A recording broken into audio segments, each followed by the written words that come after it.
in Retria, Chala left the group. The rest of the group kind of went on a side quest with a character called Vided, a dwarf who is part of like a hunter's guild. Can't remember the name. You guys found out there's a snake problem, and everyone thinks that it's related to the mysterious island where the fire temple is supposed to be located off the coast. Collected a handsome reward for killing several of the large snake abominations from the apparently corrupt town mayor or duke or overlord of the region, Yanis.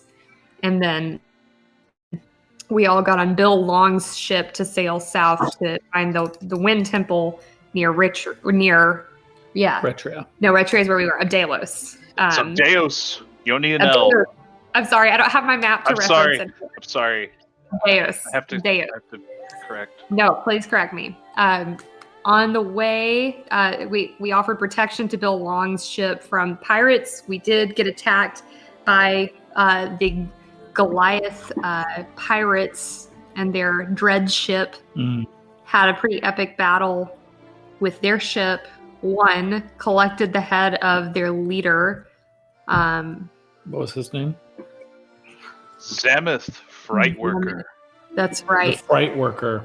We collected Zamoth's head, which we plan to later deliver back to Retria for a larger reward from Yanis. Yanis is in a lot of debt. Yeah.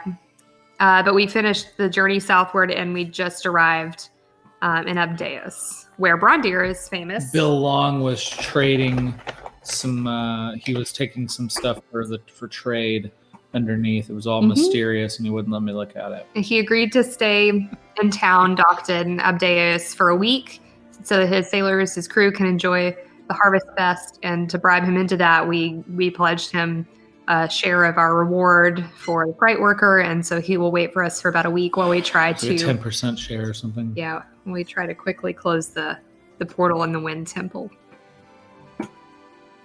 Anything else? I think that's we learned the origin story for Brondir's nickname. That's right. And then we met one of Athalian's associates. He left. Amderlos. Amderlos. That's where the Los is coming from in my brain. Yeah.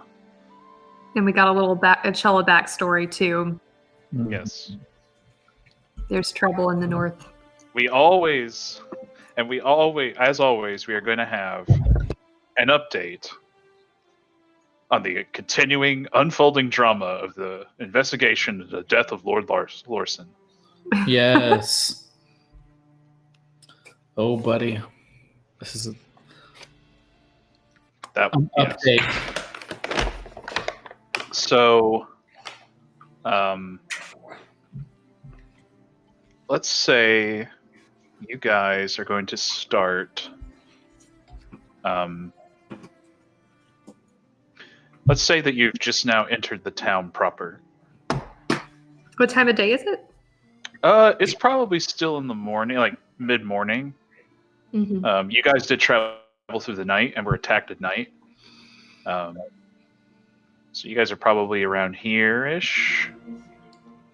Okay. So there's more like, stands and hays being brought out. Crops are like kind of like a farmer's market. A large farmer's market's kind of getting set up here. Yeah. It's all sorts of crops are on display. Like in this area, around the road? Well, it's around the road, but into town as well. Okay. Gotcha. That's kind of where it's starting. Nice. You also, there's quite a few people out and about. People are obviously busy getting ready. Stands are being put up. All sorts of decorations are being laid about. Okay. Cool. About how many people are in this town? Which so we've been in town before, so we know which. Look, where's the inn and the tavern? Could you? Hold on. Uh-huh. What did you ask, Zach? How many people are in the town? Roughly in the area, there are probably. I'm gonna say probably about a couple thousand. Okay. Okay. It's relatively big. So based off of this map, like the Lord's house is kind of centralized with the city built around it. No. Actually, the Lord's house is off Zoom down. here. Oh, okay. Is that the church in the middle? Yeah. Okay. That's typical of like Palani town design. Is the temple will be erected at the center. That's usually been their Yeah, kind of like design philosophy. in the redwoods. And Yep. Texas. Exactly that. All right. So- What is that, like a platform on the north end of town? It's a platform for water. No, What do you that's a look- fountain. What are you looking at? I don't know. The other Where? one. This thing. Oh. Oh, that is a fountain. No, this thing. Oh, that's supposed to be a guardhouse. A raised, Oh, a okay. raised platform. A guardhouse. Listen, It's a platform with Everything- a roof on it. everything's a raised platform, okay? This is like a guard's house. Yes, I heard. Yeah, thank you, Gareth. Very good. That's where guards stay. Yeah. What's the guardhouse? So we're coming in from the north. We've been in. Have we been in town before? I can only. imagine. I don't think Gerbo or Cella, and definitely not Aphelion. I don't think the three of you have been to Abdeos before. Okay, so we're entering town for the 1st time. We're That's just right. off the ship. Okay. Brondir, this is all very familiar to Brondir. Okay. I would say that for Brondir, this is a nostalgic, has a kind of a nostalgic feeling seeing this place again. Okay. Yeah, for sure. So I would say Brondir would be the one taking the lead, kind of, if he's so inclined. Oh, by the way, guys, like, we can go.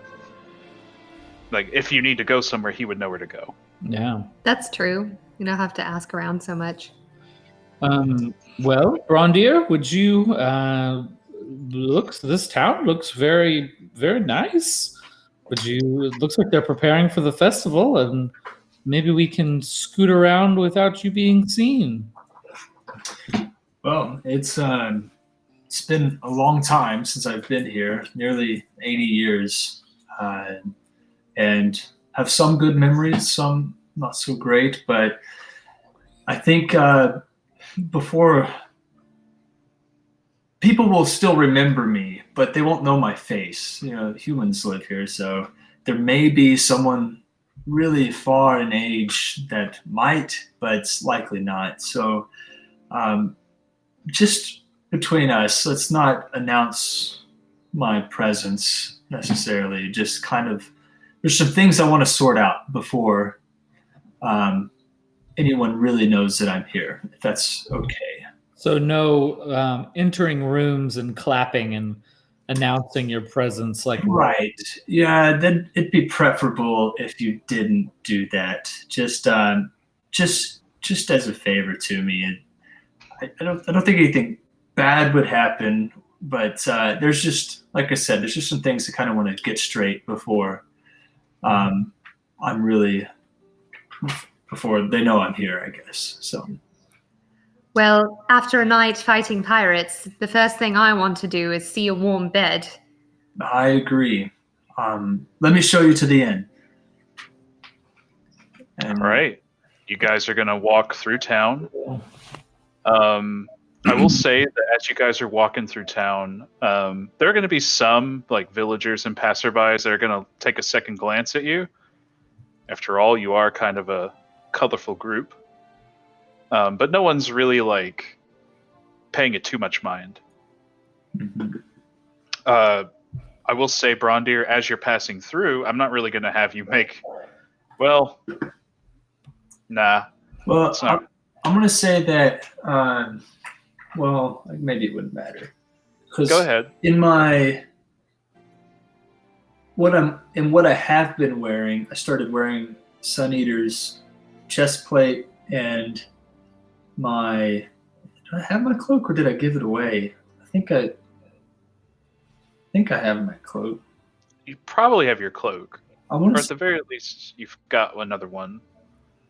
like my family, royal, like Yeah. mark of nobility type cloak. And Right, so, your crest and all that. yeah, Right.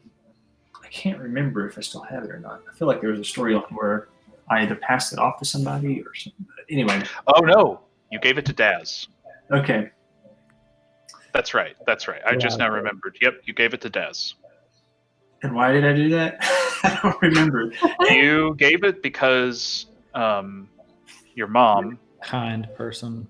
Well, because you wanted to have. You basically were passing him off as kind of like a stand-in successor for you, kind of. Yeah. I think that was the implication.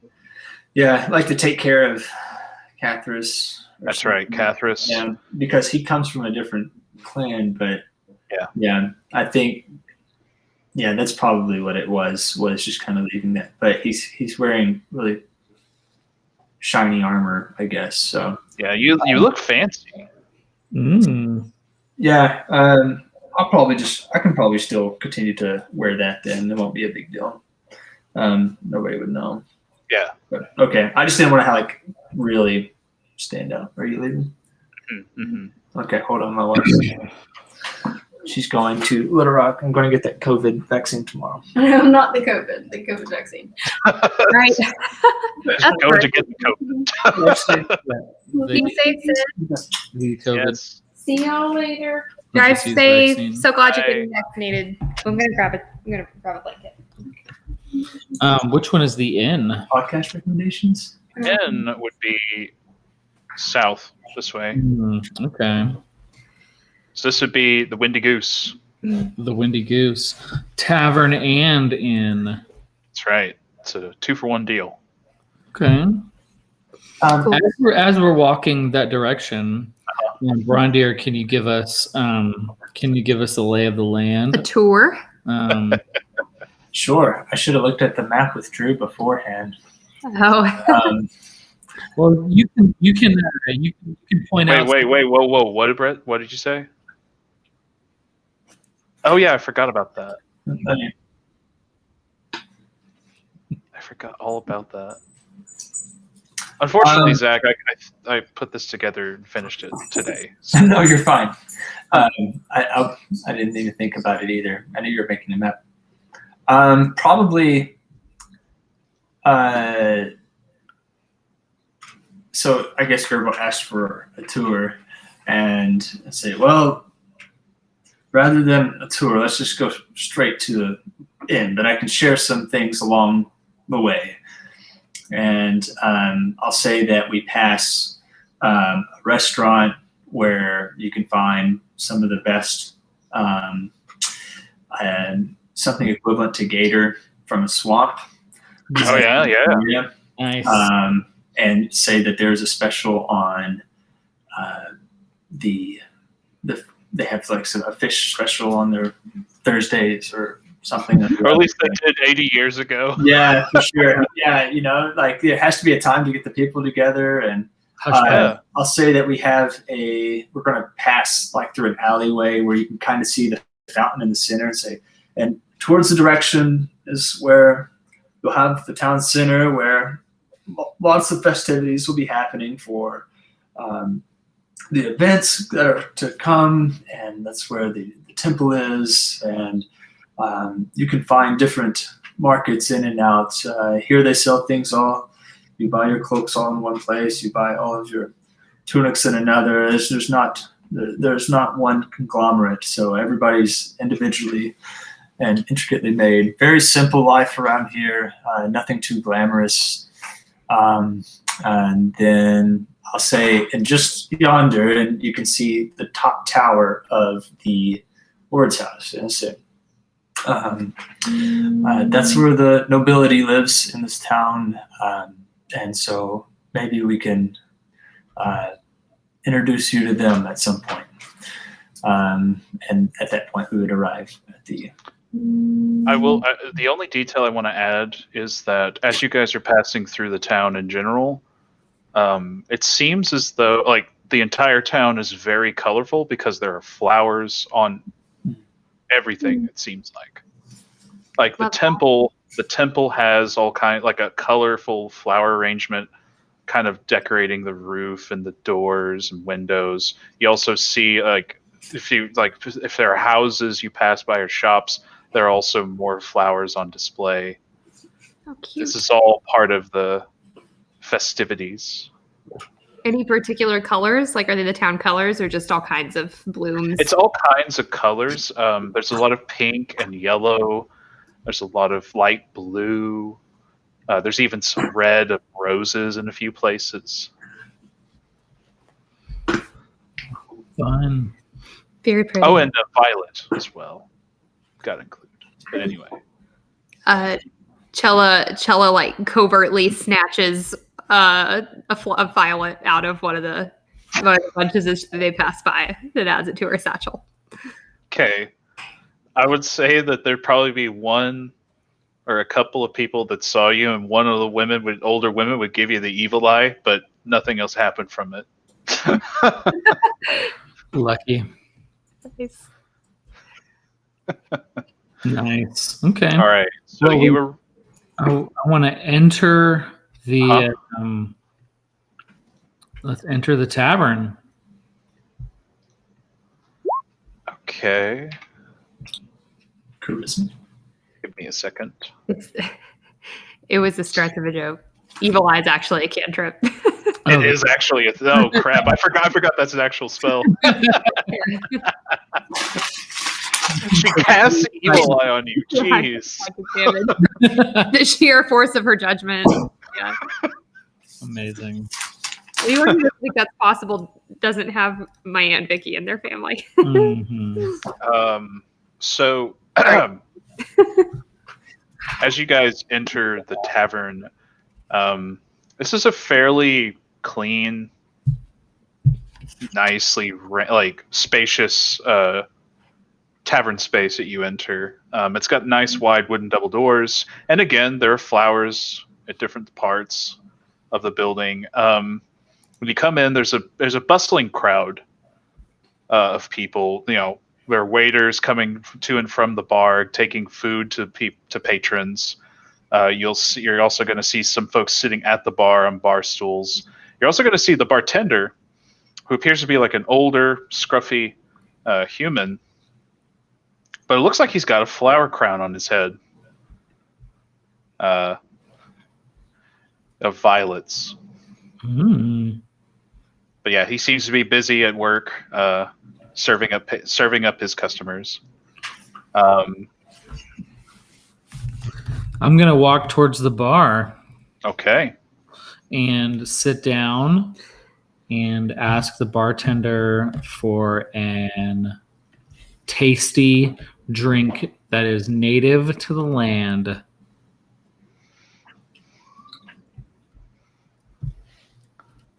So the barkeep it comes to you, gets closer. I don't know if I've seen your kind before. You say you want a local drink?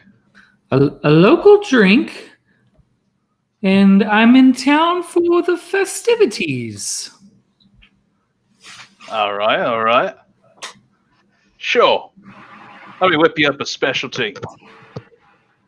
Give you a thorny rose.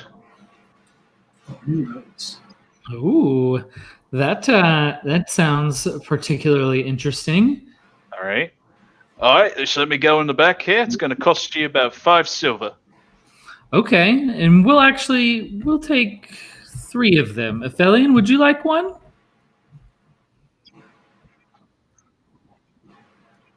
Oh, room. All right. I'll be sure to get you ringed up on that.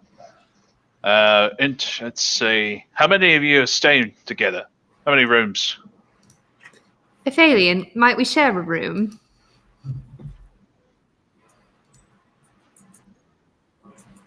Yes, 2 rooms.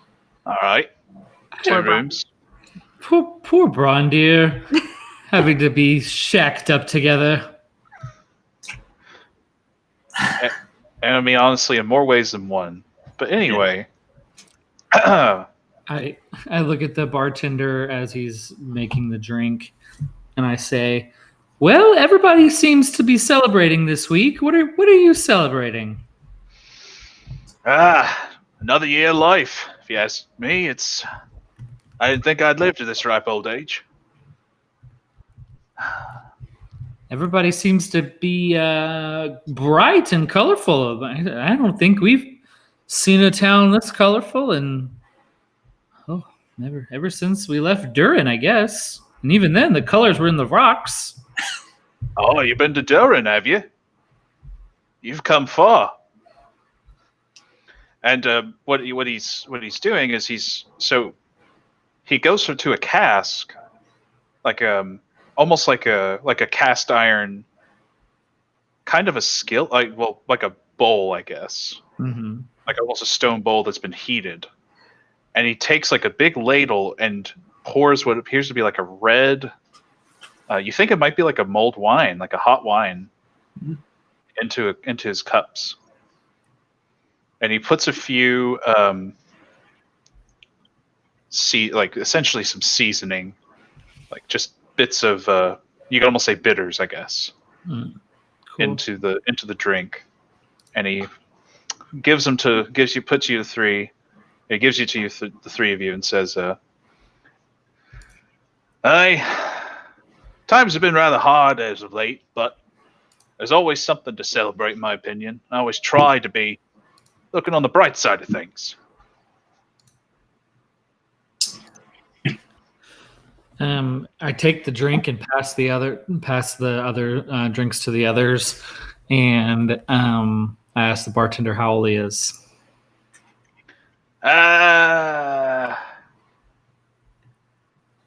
62. As of last week. I raise a glass and say, well, to another year, and hopefully you live as long as we do. And as I say that, I say, well, maybe not as long as me. I'm a couple 100 years old. Did you say that loudly across the, like, for the bar to hear? Mm-hmm. Okay. When you do that, some of the other patrons raise their glasses as well and say "here" in response. And you also are gonna, and this is something you guys didn't notice before, but towards the back end of the tavern, you're actually gonna hear a loud tiefling. A tiefling. Woman respond back. Also cheering and hooting and hollering. Does she look familiar? Not to any of you. Okay. There's no badgers lurking around. There's no badgers. No. Now, I will say that she is not alone. There are two other tieflings with her. Both appear to be men, or male tieflings. There's 3 tieflings. Oh, cool. The woman is a dark blue, and actually here's a picture of her. Very cool. Very mystique. It's this guy. Huh. That guy. Oh, he looks like a fuse.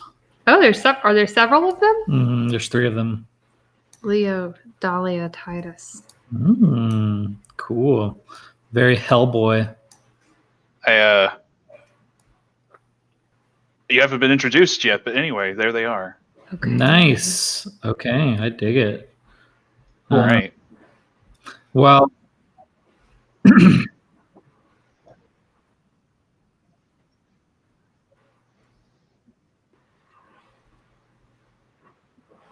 Superstitions. Well. Oh, yeah. Did you guys come by sea? By any chance? Wow. Hats off to you. Well, if you're talking about weird happenings, every place has got their own little superstitions. People talking about little things that happen. maybe go bumping the night. But around here, it's more of sometimes folks might spy one of those bird people. They've been more. Yeah, those. They usually only fly at night, though. Some reason Do they come into the city, or is there somewhere outside the walls that they're usually found? Only places they've been seen usually is around the manor, over Lord Ed's house. And how long has the Lord been here? I mean, he came of age 16, in his 40s now. Good fella. Good Lord. Suppose don't have much choice in the matter, but fine one. How many days do we have left of the festival?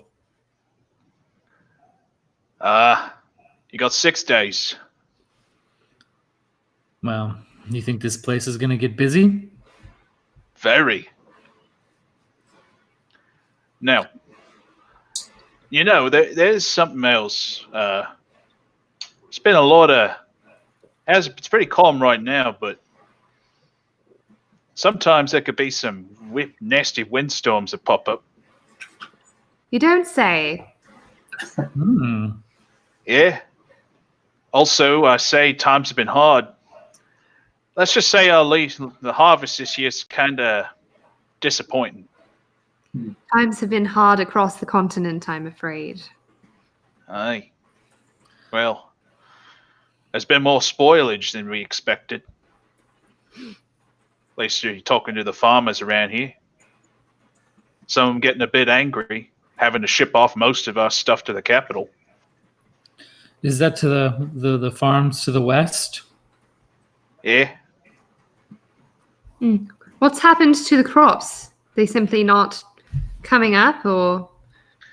They're not coming up not growing as much, and sometimes it's just some spoilage. It's hard to explain.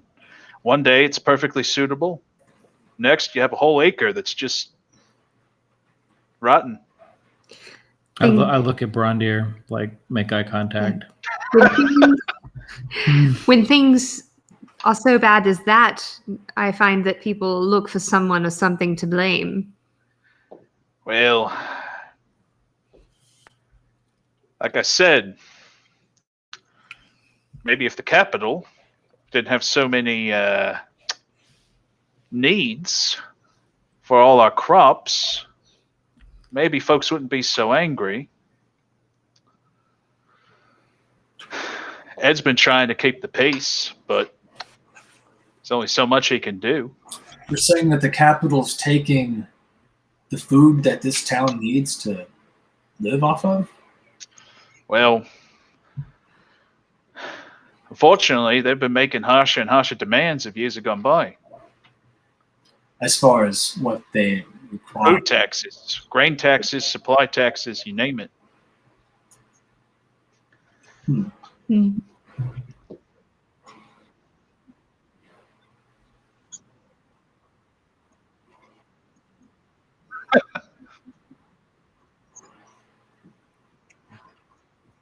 Oh, wait. You talking about the swamp? What's in the swamp? What's not in the swamp? There's all kinds of things out there. In particular, there's old Grim Knox. Old Grim Knox? Yeah. Real bad witch. Usually keeps to herself every once in a while. And then what happens? Well, more often than not, she usually is a trickster. People make deals with her. They get short end of the stick. Now, why would anyone try to make a deal with someone like that unless they were getting something in return? Well, yeah, they get something in return, but it's not quite always what they want. But it's what they asked for. I look around at the tieflings. Now, okay, Zach or Brondir, Yes. the name Grim Knox, it makes your stomach fall a little when you hear that. So in all of your time, whenever you guys had to go out into the swamplands for anything, that was the area of the swamp you never went, was the witch's domain. Okay. You know, sometimes I have even heard that she'll, some upstart cultists might, Malkites might try and set up shop. She'll kill them. Basically, it's hard to it's pretty hard to gauge sometimes what she's thinking or what she's doing.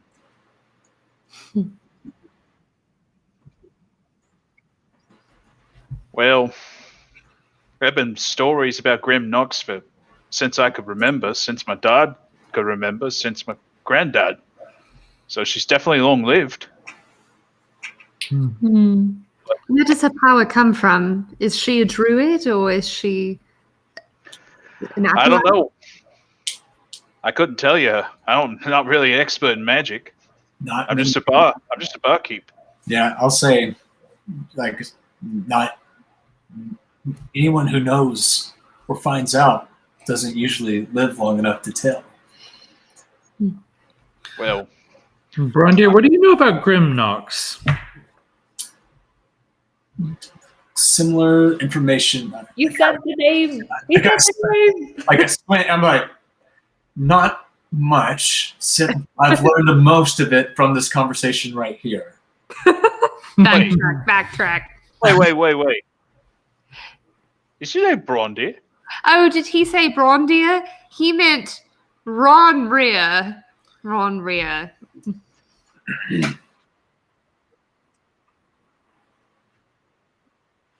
Yeah. Ron Rhea is really just a terrible name, so we can't very well go around calling him that. So sometimes we call him Brondir instead. Okay. All right. I figured we were here for the festival, and Roll Yeah. deception, I guess. Who, all of us? I'll That roll didn't it. last long. I'll roll it. That's Gerbo. fine. Okay, let's not say the name. First conversation. Thank Okay. God you're a rogue. Oh. I'll just say I figured we're here in town celebrating, someone named Brondir, and he's a dwarf, and it sounded fun. Well, I guess you know your history. If you know that name. But as for that old Grim Knox, I heard she's not even human. Well, I'm not She's human. some kind of reptile, some kind of snake, monster. A lot of scales. That's all I know. I look at the group and I say, well, we did kill one of those recently, so maybe we'll have to do that again. Well, maybe not. Look, all I'm saying is you probably want to avoid the swamp. Right. We did come here for the festival, not for seeking out some witch. Hey, Let's hope that those strong winds don't disrupt the festival. Now, which direction did you say that they come in from usually? usually in from the sea to the. Hold on, let me think about his perspective. From the south. From the west, he's going to be pointing this way. Wait, which way is west? Can you ping it? Yeah, can you ping? We're upside down, so Are we? it would be this direction. So basically, on the map, it would be left. Like the wind blows in from that direction. Oh, okay, gotcha. Blows in. Gotcha. Yeah. Wouldn't that be the east? Wait, we're facing south, so would that not be the east? We're facing south? Uh, No. Well, geography's hard. no, yeah, because we're on we're right here, and this is the peninsula, so this is be coming in from the west. Yes, that's what I'm trying to say. Yeah. Okay, got it. So we're oriented north on this map. Actually, we're oriented south on this map. Yeah. So left is actually So left is east and right is west. wait. And up is south and down is north. Actually, so it would Oh be, no. yeah. Well, I think Drew actually changed this to where we're actually up here. Oh, okay.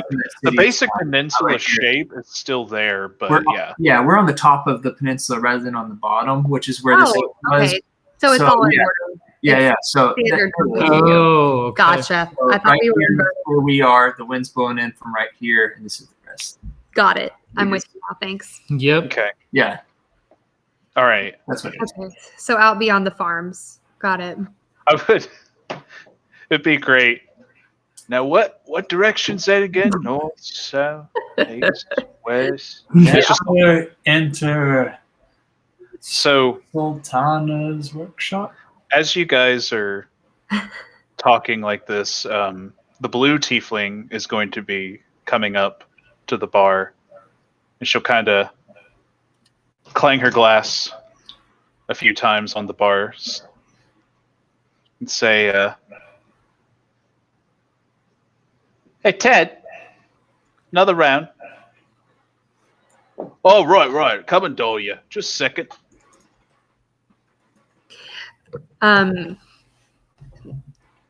Chella turns with interest towards Dahlia because Okay. now I She's- haven't She's gonna look at you.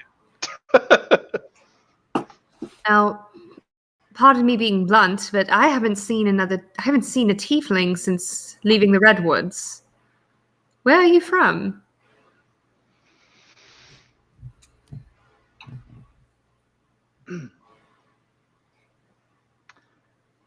Well, come from outskirts of Retria, around that area. Originally, Oh, you've come a long way. yeah, I've been around. You and your friends? And she kind of gestures back to the two others at the table. Yeah, they're new arrivals. They just came in. I kind of have a little community here, you know. About the tieflings. Yeah. How interesting. Are you in town for the festival? Kind of. I'm also here for those two. I'm trying to show them around, get them a little more acclimated.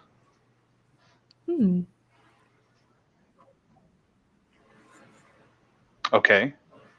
I assume targeting Dahlia.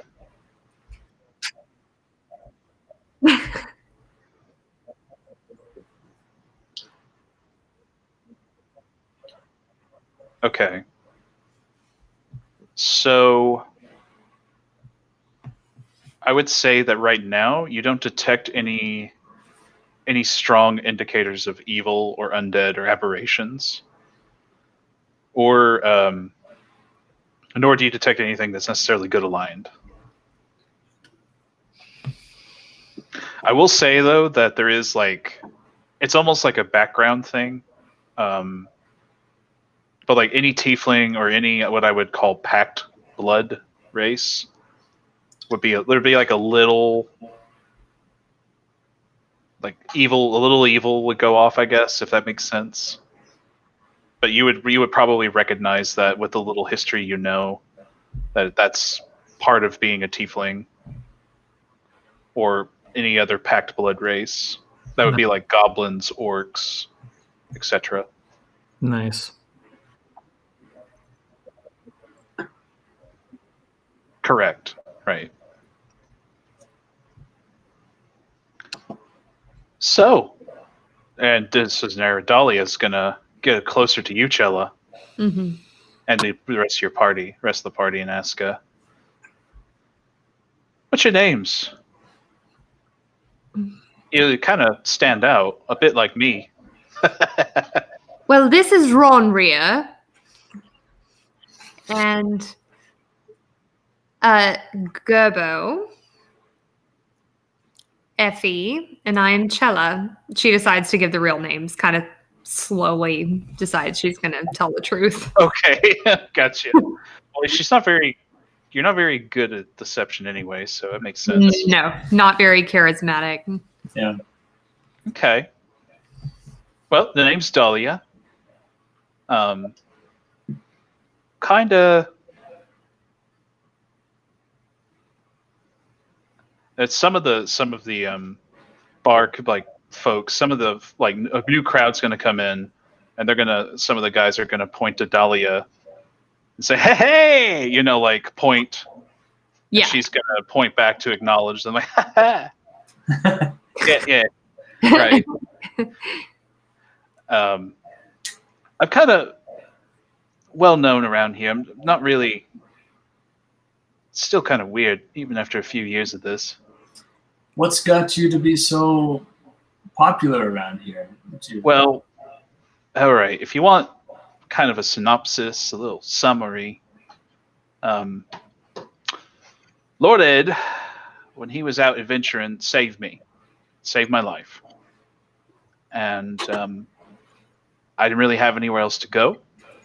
So he allowed me to live here when he returned home. And I've been repaying the favor by trying to keep the town a little safer than normal. Almost like a hired Lauren mercenary? I mean, kind of, I guess. I mean, I get a little plot. I get a little land out of town that I've kind of, like I said, turned into a little place for other tieflings like myself to gather.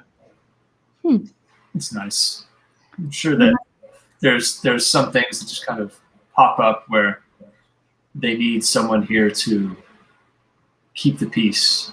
Yeah, we're often just more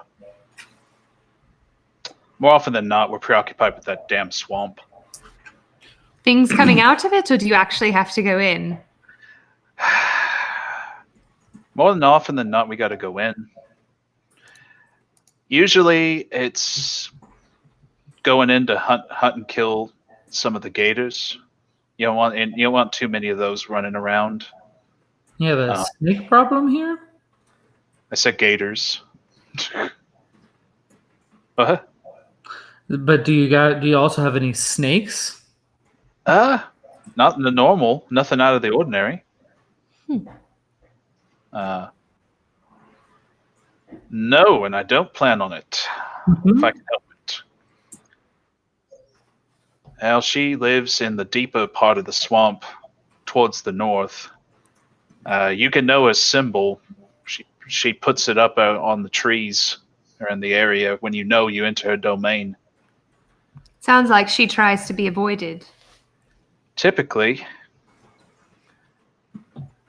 I mean, more often than not, our jobs usually revolve around some fool kid ends up getting lost in the swamp on a dare. So we have to try and go find them. Sometimes it can be a bit more serious than that. Brondir says under his breath, some things never change. No. Have there been any unusual disturbances lately? Oh, that's the thing. It's been really quiet around the swamp. It's kind of what I couldn't help overhear what Ted was saying earlier, though. Yeah, there have been some Aarakocra that have been a little more active. Flying more often. Is that what you mean? Yeah. I know that they seek, I don't know if it's really seasonal or whatever. I don't really know their religion, but I know they sometimes migrate around this area. Apparently there are temples around here. I have a bit of a fascination with Aarakocra. I met some when we were venturing through the hills near Durin. Where might I find some of these if I wanted to see the temple? Well, they don't exactly let outsiders in, and they've kept it under wraps. I'm thinking it's off. I'm off on the peninsula somewhere, but they always fly off towards the sea if they're flying. If you want my theory, I think it's some kind of castle in the sky or something crazy like that. We've seen. We've I mean, seen they crazy could. things. Yeah. I mean, they could have a cloud. They could have magic or illusions or something to put up a cloud cover. We'd never know. It doesn't sound crazy to us at all. Please know that. But Ted said that there were sometimes around Lord Ed's house. What? Yeah. Ed. Sometimes there are Croca come and visit him. I think usually it's more of a pleasantry, just to kind of let them know when more of them are coming. Like through the area. Do you think these Aarakocra could have anything to do with the increased wind that's coming through? I don't know.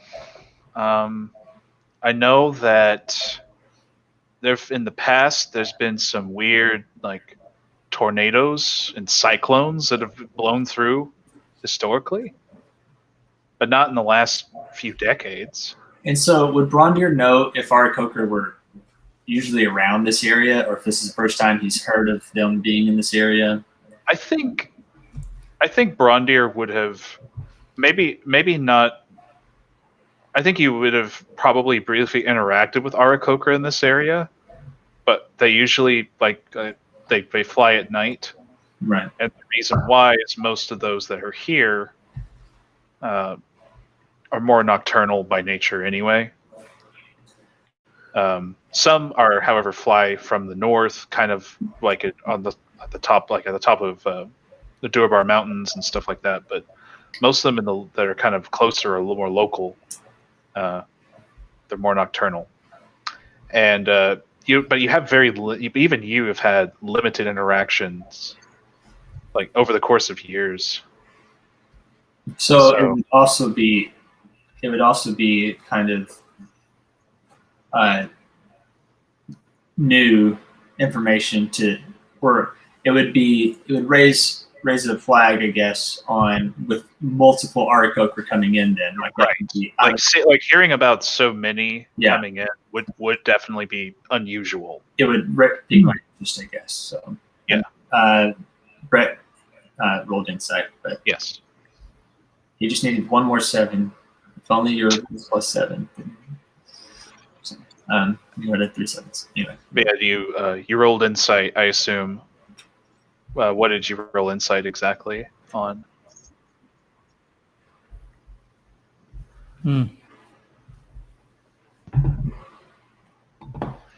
You don't get the feeling she's hiding anything from you. I'm going to be a piggyback D&D'er and also take that good idea. Since I'm from, or I would call myself from the area. Yeah. Oof.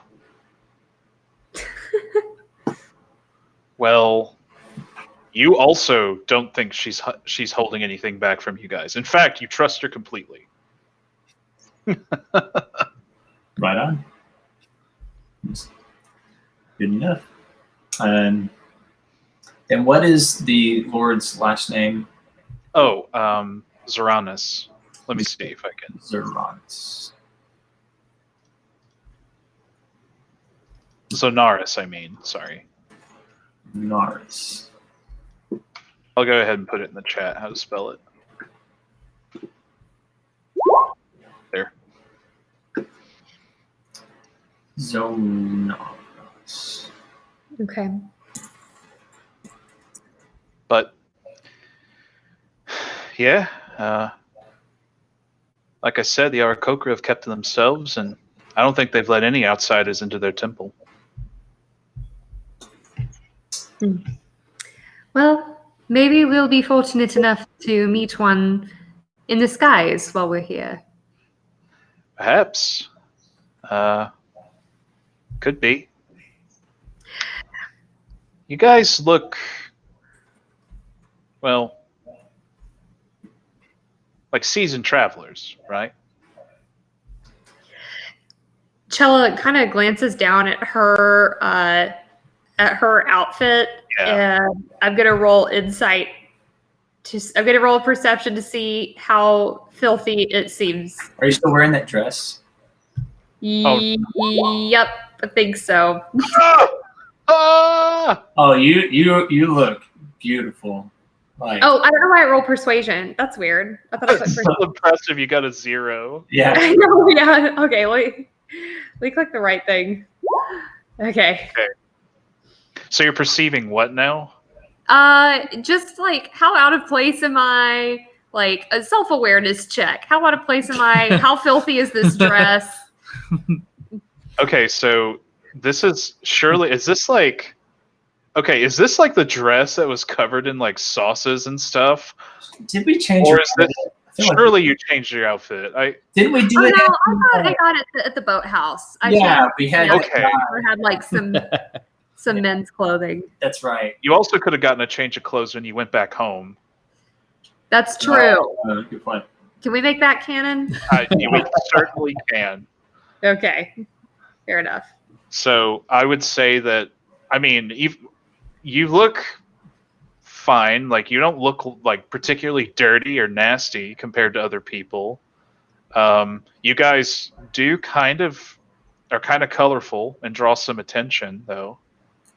It's mostly humans here, right? Mostly humans, yeah. And so I guess the tiefling have become common in recent years, and so they're not too out of place. But seeing the dwarf and whatever Brett is and whatever Chella is, I guess, and a gnome.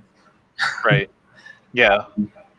Yeah, it's not none of us are humans. Well, Chella's human. Chella, are you human? I just don't look it. Oh, for some reason I thought you were like a dark. He looks exotic. I thought you were like a dark elf. Yeah, she's got like face tats and dreadlocks. And She might as well be a dark. Yeah, that's what I thought. Yeah, I'm looking at you now. You're like a weathered Anne Hathaway. a weathered Anne Hathaway.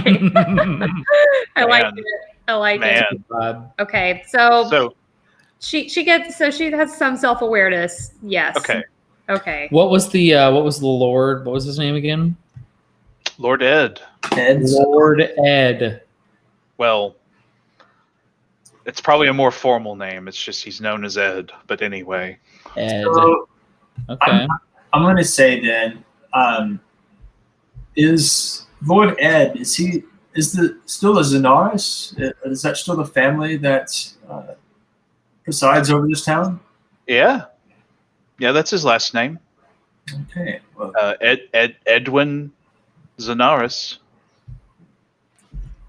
and what time of day is it again? Is it dusk? It's like, I'd say right now, you guys talking and stuff, it's probably like 10 or 11 in the day. Okay. Starting to get closer to lunch. Yeah. I want to say, well, I'm going to head to my room, and I have a few errands to run. So, are y'all okay to hang out here and with our new friend? So, the other two tieflings are now going to approach the bar, and they're kind of nervously looking around at all of these people. One of them is one of them is taller and a bit more muscular. He's a bit more stoic, but the shorter one definitely looks more nervous with so many people around. And they are now near the bar with Dahlia. Mm. She's gonna say, "Oh, it took you guys long enough to show up here." And the smaller one is going to, well, yes, but I not exactly comfortable here. To which Dahlia's just going to slap him on the back, kind of give his kind of like good smack for reassurance, I suppose.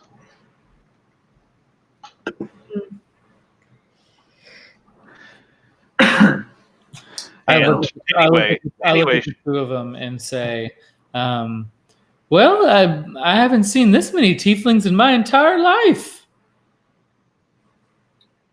Very graceful. That'll make him more comfortable.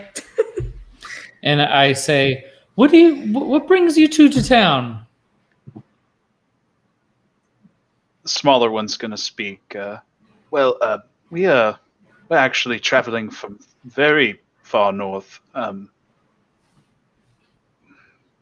just trying to find a new home. Well, I'm also coming from the north, and just in town for the festival. But this seems like a delightful place to call home. Yes, it's flowers are quite lovely. I haven't seen many flowers as of late. It's nice. Good change of pace. Yeah. Well, I don't know that you should expect the flowers like this all year round. It's not right, Rondrier. That's what I hear. And So- where was home before here? Well, I came from. I was from Adana originally. Say. Yes, I. I don't know if I'm. Let's just say I was originally from Adana, and I traveled very far north from there. And we realized we made a mistake. My friend and I, Titus and I, made a mistake, and so we came back down as far as we could go. And you just happened to run into Dahlia, or did y'all know each other before? Well, that's when Titus is going to say, I had some connections back from my mercenary days. Oh, you were a mercenary for Plan? Yeah. I've heard that's quite the job. Well, it was nice visiting with you. I looked at the party and say, I'll meet you in an hour by the fountain, and I can give you a full tour of the town. How's that? Okay, I'm trying to get out of there before. Yeah. I could just imagine you just slowly stepping away. All right, yeah. So this guy, because tiefling live a little bit longer than humans, so there could have been some crossover on that. So Sure.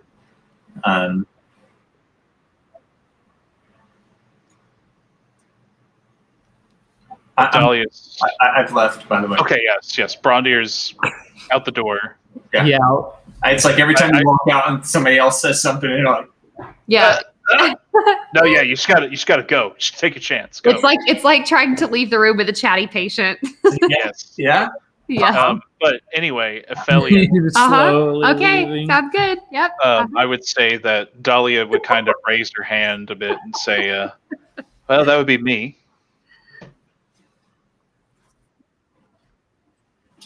They just got here, I think. They've only been here for a few days. I buy their round of drinks, by the way. Oh, you suddenly continue. became far more charming. That's what Dahlia says to Gerbo. Anyway.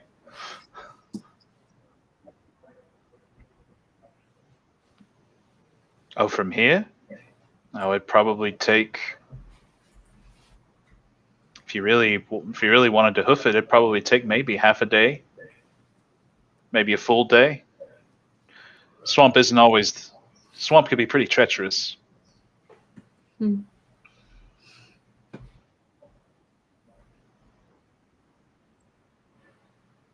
I don't really know.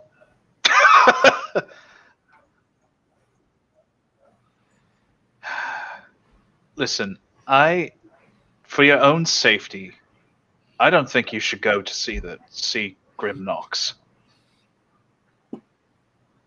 I don't know if I don't really feel comfortable taking anyone there. What are you going to do?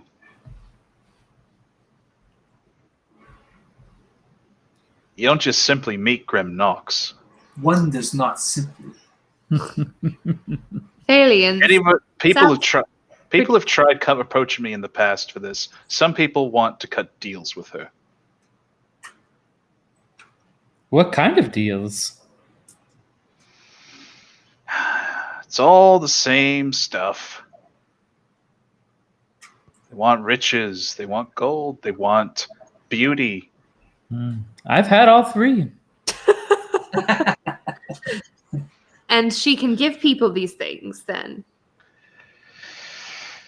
Sometimes, when she feels like it.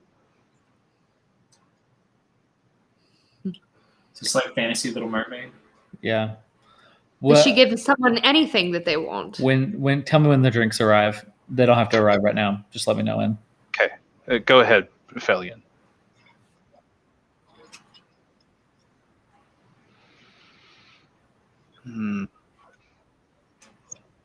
I mean, all right. You kind of brought up another point I was going to make earlier. We might need your help within the next couple of days. All of our help? Well, so there's an old manor.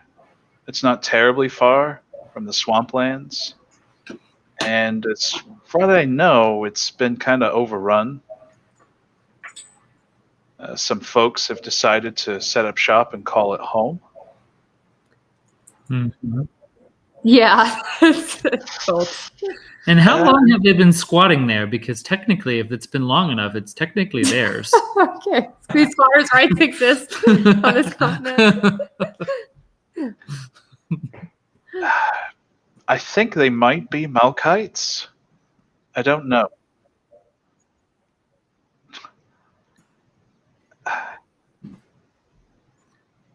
We've been awake all night. Good God. And I say to Chell, I say, just let her answer the question.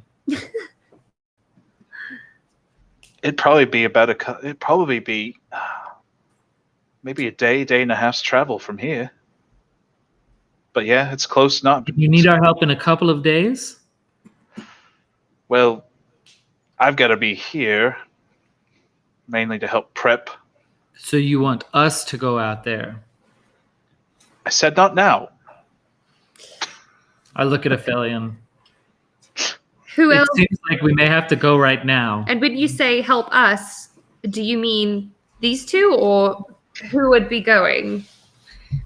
And who are we helping? Well, the town, apparently. But this is a day and a half away from here. So it's not the town that we're helping. Are we helping the witch? No, Karen.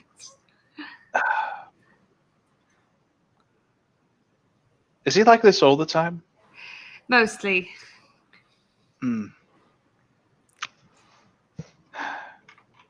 We just, anytime that those old buildings, we usually try and burn away or leave in a state that no one could squat in them.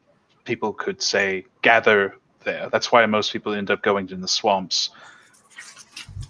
The manor is a little different. As far as I knew, we've not been able to destroy that building. What do you mean? Well, I think it might be haunted. There it is.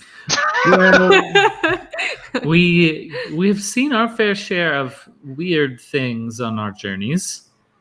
I'm just surprised. So we always go and check on the manor as part of our routes, our routine. But we've seen more and more people that have actual people living there, or seem to be living there. So Hmm. I don't know what's going on exactly. And we'll miss days of the festivity for this. What are you gonna pay us? Perhaps we could work something out instead of gold. You see, Yes. we may also be in need of some help while we're here. And she looks over at Aphelion, just with finding some swamp witch. It really is a bad idea. We'll talk about this when we're upstairs. Of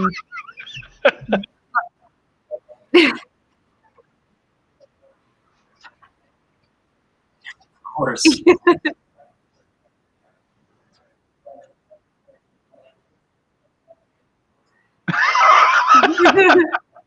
Now hold No. on. Before we agree to this, I think we need to agree on the other half of the bargain. Dahlia, you seem like a pretty trustworthy sort. Hey, am I right? Well, So far, everything she's said, you think she's being genuine, and that she's telling the truth to the best of her ability. Okay. For reasons that, and Shella like leans in and gets really quiet and tries to be kind of covert. I cough. For reasons that I don't feel I can share yet, we are looking for the Wind Temple, and if we help you with your mana problem, would you help us locate the Wind Temple? Maybe. I would. I don't want to, but perhaps I could also guide you to the Swamp Witch.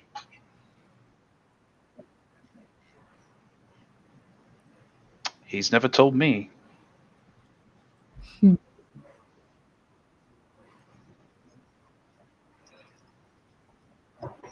Well, of course. And prevented the winds from disrupting his crops. And maybe stopped the fire from the thing that they're going to set on fire from blowing from the fire all the way to the other buildings. Well, that's a very dark thought, but anyway. You're right. So who hired you to figure out this manor? Was it the Lord himself? It's her job. Yeah. And so did you recruit these two to help you? They just got here. Oh, Again. Okay, just making sure. And we don't have to do this right now. Are the drinks? Where are the drinks? Yeah, the drinks have been there. They've shown up. Okay, I raise a glass and I say, to the only tiefling I've ever known, and I say to Ardea, and then I look at the three tieflings and see if they know her. Such a racist thing. I know. Y'all, this is well within my character. It is. Yeah, it is. Oh, Adalia would be the one to. I think Leo is kind of like holding a tissue to his mouth ever since Aphelion pulled out that raw meat and set it on the counter on the bar. He's just like, oh. But Dahlia says, "Oh, you knew another tiefling." Yes, of course. She was a lot more reclusive than the three of y'all seem. Well, if I were up to these two, pointing at Titus and Leo, they would they'd probably be under a rock somewhere. Very well. Let's settle on this. We will help you with the mana problem if you will take Aphelion to Grim Knox and make introductions for us to Lord Ed after the deed is done. All right. I nudge Aphelion and kind of lift my head like I'm gonna come with you. All right. I'm now going to cut to Brondir. Sorry, I've left you out in the cold for so long. Anyway, No, it's fine. so what are you doing? So as soon as I leave, well, first I go to the room and take off my anything that looks showy. Yeah, sure. Common clothes. And I'm going to go into the town. And I'm going to probably go to this square or the center, and look for a place that sells birds, or really, if there's like messenger pigeons or doves or anything like that. There's actually going to be a temporary vendor set up that looks like they have some birds. Mostly they're doves. Yeah. And some other, like, a few ravens for sale as well. Okay. So what I'll do is purchase the dove, however much it costs. And let's say a silver piece. Okay. Give them that. And I'm going to, so like I'm right here, I'm going to go to this kind of large town. I'm going to go to, let's see, I'm going to go into the temple actually. And I'm going to set up in a position as if I'm meditating, so I'm not disturbed. So you're going inside the temple? Yes. Okay. And I'm going to use beast sense. So I will say that inside of the temple, so let's say you've entered around lunchtime. As you have, there is actually, it looks like they're starting to get ready for a service or a ritual. Okay. Well, I'm not planning on being mentally present for that. Sure. I'm just telling you what's happening in the background. So I'm just going to go into a form of like meditation. Torpor. Yeah. Okay. And so I'm going to cast beast sense on the dove. And I'm going to fly to the Zenaris mansion. Okay. Or estate. So your dove flies over the manor, and torpor. What? No, just ignore it. Just you talking. Okay. So you fly over, and Brondir, this is fairly unchanged. Yeah, since just like getting a literal bird's eye view.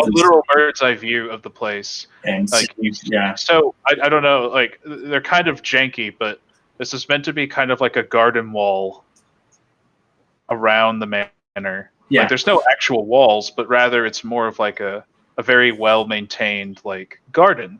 Yeah. That kind of surrounds it. There's also several colorful trees and flowers that have been planted all around the backyard. Mm-hmm. Or the back of the estate. So that has been relatively unchanged for you. So as you're flying over, you see that there's some activity, as in there are some folks that are coming in and out of the manor. Where are you going? What are you wanting to see exactly? So the first thing I want to do is the bird thing. Perch in the, I guess, what would it be, the gallery, like window to check out this Lord Ed.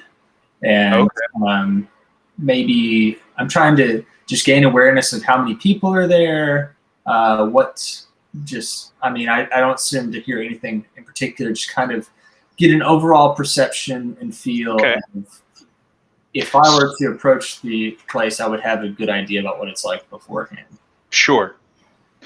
So you get there's several windows all around the manor. Like this house or the manor, a lot of light, natural light floods the building.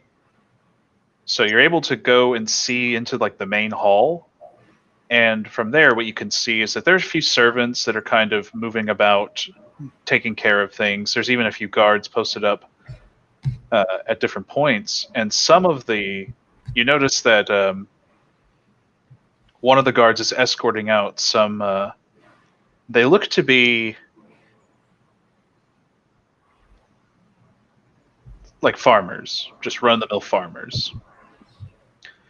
And they look pretty angry and kind of irate, and the guards just kind of gently pushing them, slowly getting them like out the door. As if the farmers just held audience with.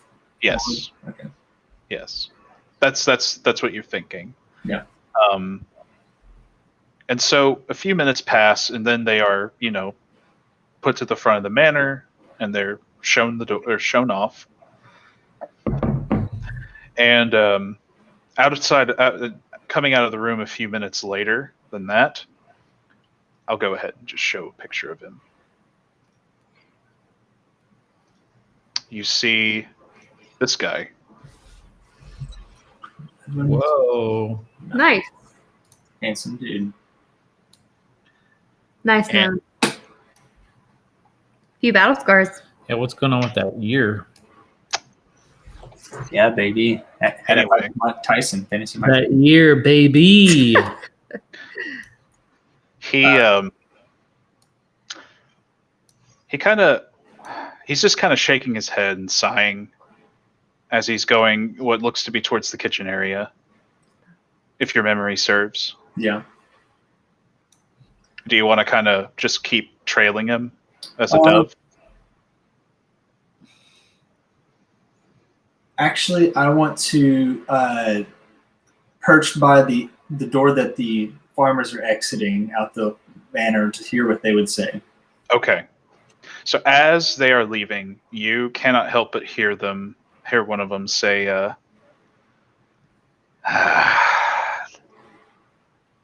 I swear, Ed, it's just, he's in the Capitol's pocket. Yeah, man, he's got to be. Good God, these taxes are just utterly outrageous. And what are they doing? They're feeding some good-for-nothing folks that came over from across the sea. Taking too many folks that they can't help but feed. Mm-hmm. Why does it have to fall on us? I know, right? Nice. Okay, that's the cutscene I needed to hear. So, is there a graveyard in like the back area or anything? There is. There is a family plot, like cemetery plot. Yeah. So I'm going to, just kind of, I don't know.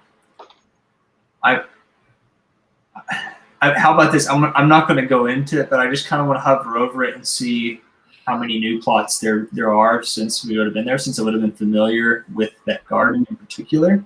Yeah. And yeah, that's what I want to do. So since you've been there, you see 3 new plots. Okay. Is this inside the his grounds? Yeah. Okay, sorry. I just wanted to continue. I just wanted to keep track. Yeah. Okay, I'm going to. I guess I should say relatively new. It's not like they're fresh. Yeah. Well, yeah, just like additions since I've been there for the last 8 years. Sure. Yeah. So, now, Drew, would I know about this big tree? It's over here with the little red trees around it. Yeah, I think you would. It's been there a while. So, what I'm going to release Beast Sense, and I'm going to hurry back to the tavern. Okay. And I would think maybe it's around the time that they're finishing up the conversation with the tieflings. Yes. So on Aphelian's way up, I'm going to grab her arm and say, Felin, can you come with me for a moment? I said, I need a favor, and so I'm gonna escort out. And I don't know if the rest of the party knows, or so we'll be right back. It'll be fine. Yeah. And so I'm going to lead Aphelion. As I'm leading Aphelion, I'm going to walk to this tree, and as I'm walking with her, I'm saying, "So you can speak with plants, right?" Yes, it is. Yeah. Did I know that she spoke with this tree already, I think you did. or did she just like? I think Aphelion probably split up from the group. But you probably didn't know, Yeah. Zach. You probably didn't know that it was this exact tree. Right.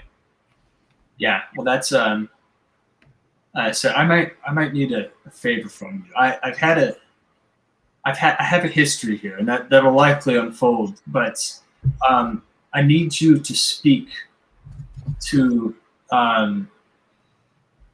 Would this tree have a name, Drew? I don't think I gave it a name. Okay. Does Yeah. this tree have a name? To this elder tree. Sounds like a poem. I know. Yeah. Sorry. You said, "Does this tree have a name?" And that sounds like the title of like some sort of like artistic poem. It kind of does. Yeah. Yeah. The Giving Tree. We'll call it that. Does this tree have a name? Yeah. So we come up, and the first thing I do is I'm gonna look for a carving in it. Mm-hmm. Okay. And do I find it? You do. Okay. It takes you a second. It takes you like a minute or two, but you find it. You remember where it is. Yeah. Okay. So I'm gonna like rest my hand on that and say, Aphelion, can you ask this tree if it remembers me?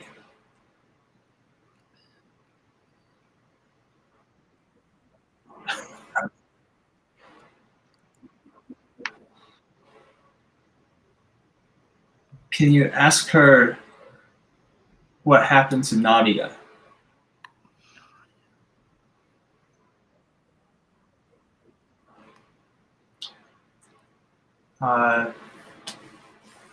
Auburn hair,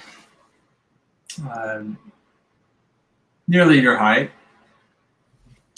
adventurous, kind of a tomboy, but always proper when in public.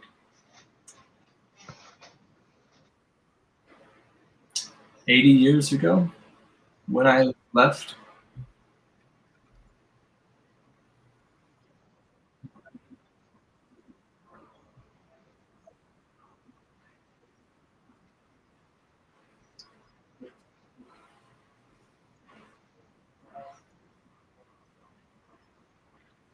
Nice. I love it. Nice. Ah. Yes. You speak of one of the little ones. A stocky little one. He and her were here often.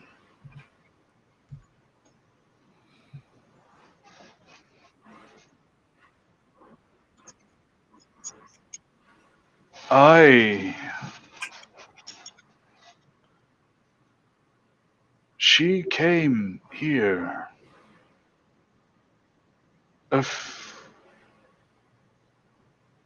years later alone. Put her hand on my scar, as this little one has done. And she is gone. I do not know.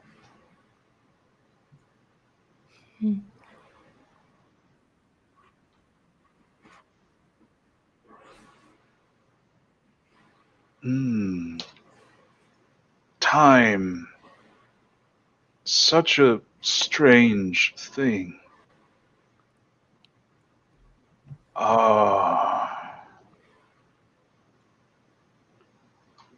It was probably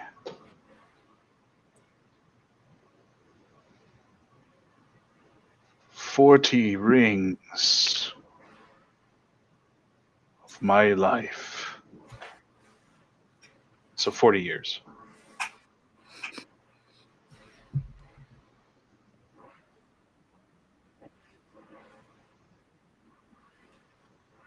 Yes.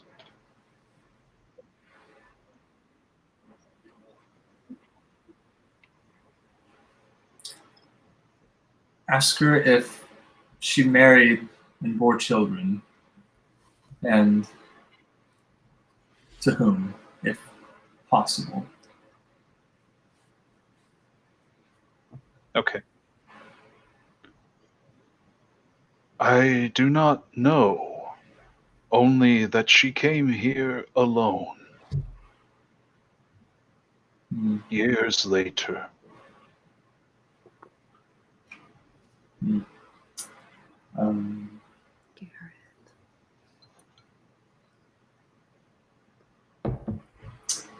Yeah.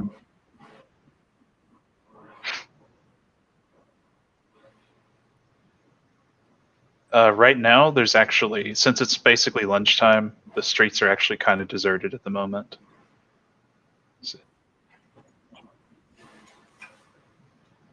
Like anyone at all? You see, like a few people that are set. Like one of them is, some of them are. One of them is like decorating a flower, like some flowers upon their roof nearby and stuff. Looks like there's some decorations going on.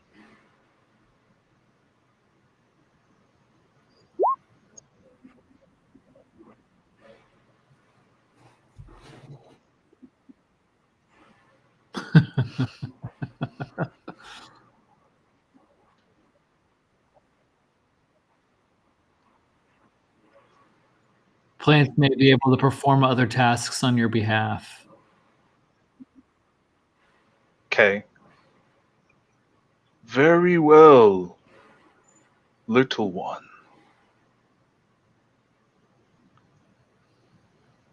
And so it's going to move one of its larger branches in a waving kind of motion. It's going to be very slow. But you can hear, you can hear like the tree branch, like kind of like that crackling noise of it's moving. And like, yeah, there you go. And as you are, like the guy who was on the roof is going to hear the noise and look, and he's going to like have just an face of shock, like, oh. I'm also very confused. I look at the guy on the roof and then at a Phalian. What did you just do? That's great. Why? It's just now where the tree branch is starting to come back to its original position. That's great.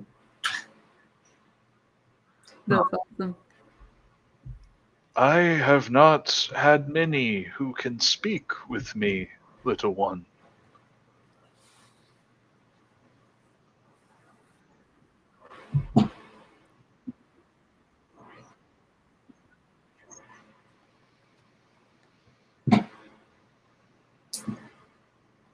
The soil, it tastes bitter. There it is.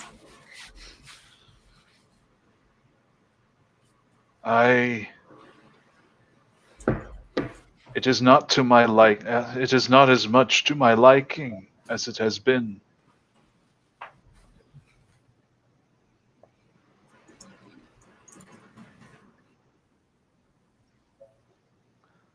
As before you go, and one of the smaller branches is actually going to slip down, and it's going to hold in it looks like an apple, or a fruit. I don't entirely know. I didn't think about that, but anyway, sure. A fruit's coming down on this tall, tiny branch, and it's coming towards Brondir, and it says to you, Aphelion, "Please, I wish to offer a gift to this little one." No.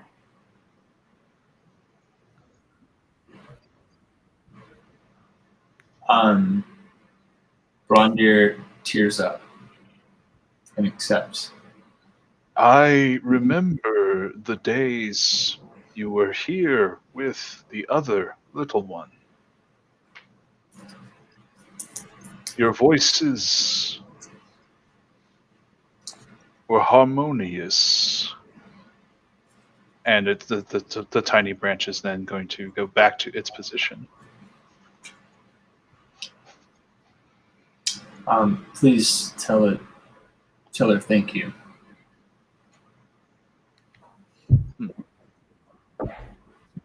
Yes. Sorry. Of course. Let's see. Yeah, I guess that's I'd say that Aphelion holding this fruit in my hands. Thank you for doing that. There's a lot of closure that needs to be had, and this is just the beginning. But couldn't have done it without you.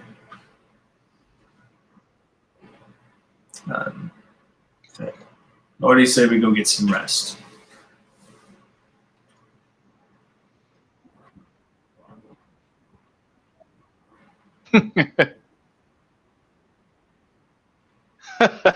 The opposite. That's funny. Your secret is safe. Yeah. Maybe it's not that safe. Maybe it's not that safe. Okay. Cool. Yeah, that's That's a good scene. I liked it. Very sweet. Very wholesome. Yep. All right. So I assume you return to Wendy's. yeah. And yeah, I guess head up to the room and get some shut-eye or some. I will say that by the time you come back, Brondir and Aphelion, that the tieflings have left already from the tavern. They're somewhere else. Yeah. I'll be in the room when Brondir gets there. Okay. Brondir opens the door to the room, and Gerbo's naked. everybody's naked. Okay. All right. All right. It's probably lounging. Oh, it's definitely not. I'm sorry. That was just like it was. I had to do it. Yeah, and goes and sits on his bunk, and he's going to sit there and hold and look at the fruit. Yeah.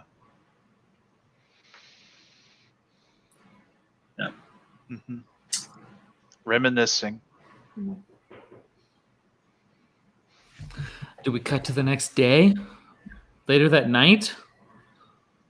It's like the middle of the day right now, right? Yeah, Chella returned up to the room to try and get some sleep. Pretty much as soon as Brondir and Aphelion left. Yeah. But she wakes up when Aphelion finally comes back in the room. Yeah. Just, Aphelion, where have you been?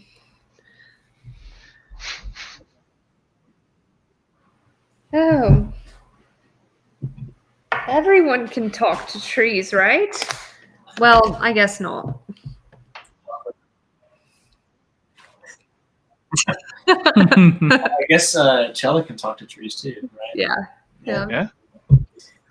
You guys are like the most like in tune, like nature-y party probably. Yeah. Except for Gerbo. Gerbo's definitely not that. No, definitely not. He makes up for everything we lack. True. Yes. We're yes. balanced. Aphelion, I wanted to ask you, why are you so intent on finding this witch in the swamp? Can't we just do the thing we came here to do?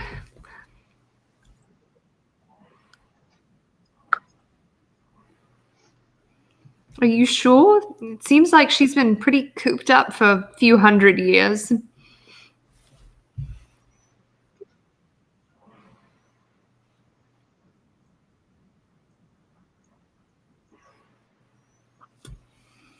And I'm really, really sorry to ask, but this doesn't have anything to do with what happened, to your brother.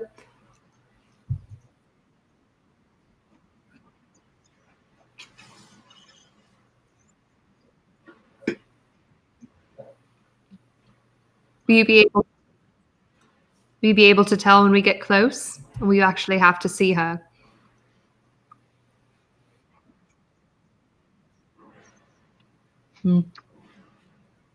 Chella kind of like flops back down on her pillow and stares at the ceiling and says, "It all seems like a very bad idea, but I guess we're going to do it."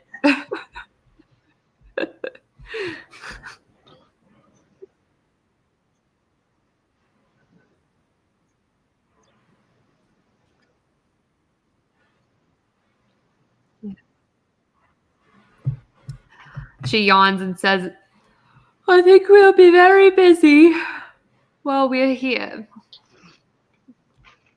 I'll better get some sleep now." Okay. How about Chella. Oh, go ahead. let's do a drink break. Like Drink break. Yeah, I'm surprised your internet didn't die. Yeah. I know. So I know. I was 8:30. It's still a possibility, but unlikely. Right. Yeah, well, it I did guess- start a few days ago. It was at 6, or a few weeks ago. It was at 6, and then slowly became 7, and then slowly became 8. Well, Gareth, Uh-huh. what's your old-fashioned recipe? Like, what's your Mm.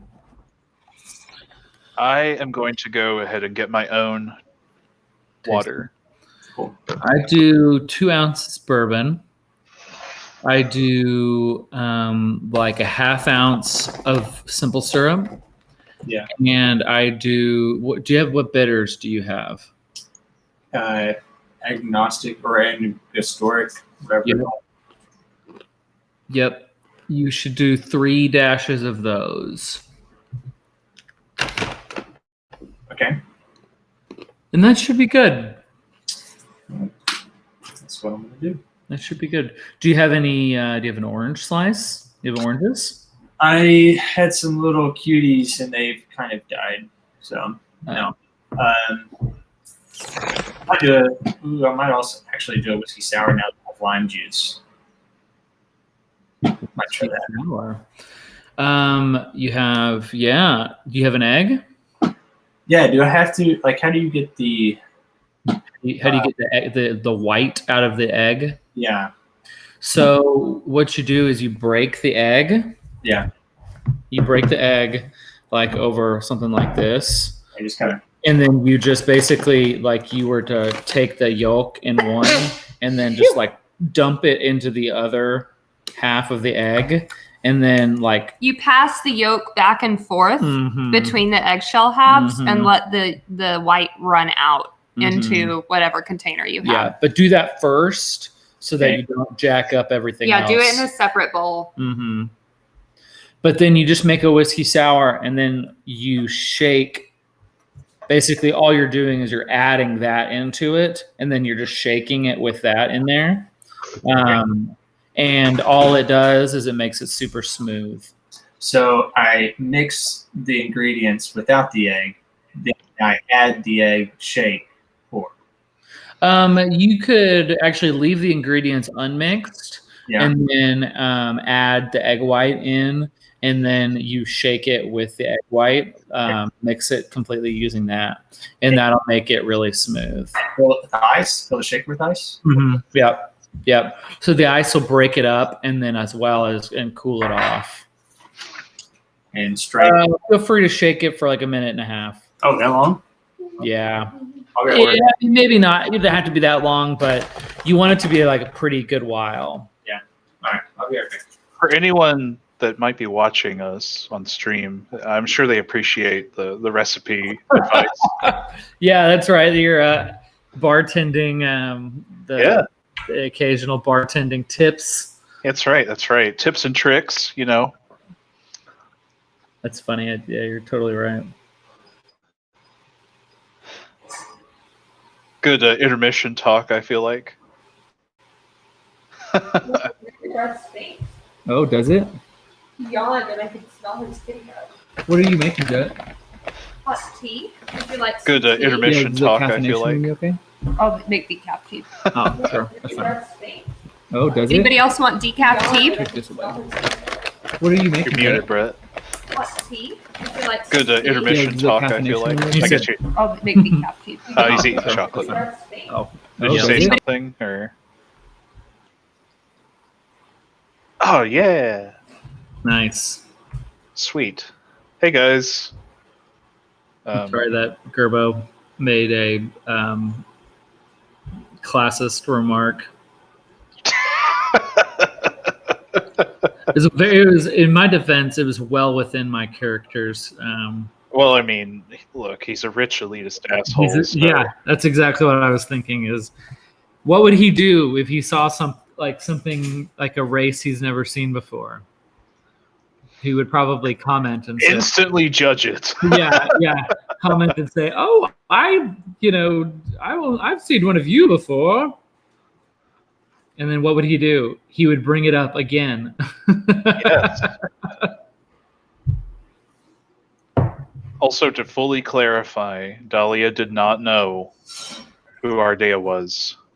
Yeah, it's like I did figure that, Yeah. but I wasn't It was a sure. long shot. Yeah, it was definitely a long shot, but I wasn't sure. Yeah. Them being so like well connected, as a race, and there's so few of them. I just wasn't sure. Yeah. Because sometimes something like that can build like a lot of trust. Sure. I get you. So that's kind of what I was going for there. Yeah. I'm wondering, because we're gonna wake up and it's gonna be the evening, so I'm gonna try to figure out what the next step is. Maybe Brondir will lead us. Maybe. Gerbo's interested in the witch. I think everyone is, probably. Yeah, I'm interested. Challenge? Gerbo's motives may not be the same as everybody else's. I'm sure they're not. What? No. I'm shocked. Did you get me some tea? Yeah, no, I think it's super interesting. Chella's just very one-track minded. Mm-hmm. It also knows that it's going to be something bad is going to happen. Mm-hmm. What? No. The witch, the concept of the witch reminds me of the most recent Wonder Woman movie. Yes. Or the Night Watcher in the Sanderson novels. The Night Watcher in the Sanderson novels. That's right. Well, aesthetically, I was thinking kind of Blair Witch. Well, that The whole territory and all that. Yeah, that makes sense. I was saying because in the most recent Wonder Woman movie, he makes all these wishes and then takes their most valued thing or something like that. Yes. Keep in mind, there's also the Well of Wishes. Oh, that's right. I do remember that. Which had that one has Pool of Wishes. Pool of Wishes. Pool of Wishes. Yeah, that had that's the one with the more similar concept. Yeah. How long did he keep for? This is just more of a classic witch. Yeah. Here we go. Got that Foley work. Hear that? Shake, shake, shake. It's very cold. Yeah, that'll be good. Oh, you're smelly. Let's see if you did it right. You're silly, smelly baby. Oh, buddy. Yeah, looks pretty creamy. Nice. Do you put a cherry in it? I have a cherry in my fridge too. Oh, sure. That doesn't seem like a lot, but I guess that's how it goes. It's definitely more foamy than. Mm-hmm. Yep. It's going to be a lot more foamy. And then sometimes people will do on those on the whiskey sours when you pour it, if their bitters are like in little droppers instead of like a shaker like yours probably is and mine is, but if they have them like little droppers, they'll actually like drop through the foam. You see, because on yours you have probably like a white layer of foam. They'll do like little artwork on using the bitters on top. It's pretty crazy. Oh, well, Yeah. The egg white though. You're sitting on your table. super smooth. Like, Yeah, the egg white is pretty amazing. yeah, very, very smooth. Might actually top it with some bourbon. Hey, Well, I'm actually using my Devil's River rye. there you go. Nice. Sponsored by. Sponsored. There it is. Right. Virgil's. Yeah, man. Root beer. That's kind of amazing, actually. Yeah, that totally is. I love the spices in a root beer, like in a good So root beer. true. I just love the spices. How crisp it is. Yeah. Root beer's amazing. But it's so good when you drink it out of like an iced mug. That's how my grandma used to serve it for me. Now I know exactly what you mean. Yeah. Yeah. There was like this gas station that had an A&W in it on our drive to Dallas when I was a kid growing up, and my dad and I would always stop. Oh, that's fun. Get a root beer in a frosted mug. That's Yeah. fun. Yeah. This episode sponsored by A&W restaurants, which I don't think there are anymore. I don't think there are any. Yeah. They used to No. have in Bryant, but it closed. Yeah. That's amazing. I think I need a stronger, like a more potent rye for this. It's kind of bland. Oh no. So, Did you use real lemon juice? no. That's why. Well, it came in a little plastic lemon. That's probably close. You use fresh lemon juice though. Sometimes I use fresh. Yeah, that probably would have more flavor. I could also put a maraschino cherry in it. But I mean, like, flavor as far as, like, I want to taste more of the whiskey. Gotcha. And this was already pretty, like, subdued on, Mm. like, it has some notes of pepper in it, but it's like, it's a good, I would recommend that to anybody just starting out drinking whiskey because it's really tame. But maybe you do just need some more in there. Yeah. Or like Old Granddad Bonded might be good for it because it has a good spice on the end of it. And a higher proof. What's the proof on that? Oh, that's a good point. Oh, that's 90 proof. Yeah, the bonded though is 100 proof. Yeah. But you don't usually mix with bonded. Sometimes, not all the time though. Do you I made find- I made an old fashioned recently with a bottle and bond old tub, and it was the worst old fashioned I ever made. Have you all used Sazerac yet? Yeah, Yeah. I use Sazerac in my old fashions a lot of the time. Because I bought a bottle, but I haven't used it yet. So Nice. It's try it. very good. It's getting hard to find. Yeah, it is. It's easier to find here, but in Arkansas you can't find them. Yeah. Yeah, it's good though. I actually have my little pour thing on it so that I just pour it straight out of the little spout. You know what I'm talking about? The little metal spout things. I used to use them on snow cone toppings when I was a snow cone. Yeah, well, that's good. You can get a Snow cone tender. pour from that. And And I went to a store today, and he said that they haven't had Weller 107 in like 4 or 5 years. Like it hasn't come to Arkansas at all. That sounds about right. So Wow. So yeah, Dad thinks he saw some in Missouri. But anyway, so I've got my whiskey, so we good. There's your, again, good intermission talking about drinks and whiskey. Yes, as I drink my hot tea. That's right. Sponsored by Yogi Tea. Yogi. Oh, wow. Yogi Okay. Tea. Find your next pose in life. Yogi Tea every day is Shavasana. You're a course every day. Incredible. Just type in "brother killer" at the microphone at the top for a promo code for 15% off your first order. Oh, damn. Just Brother killer. Brother killer, all one word. That's right. That's right. Hashtag we gonna find you.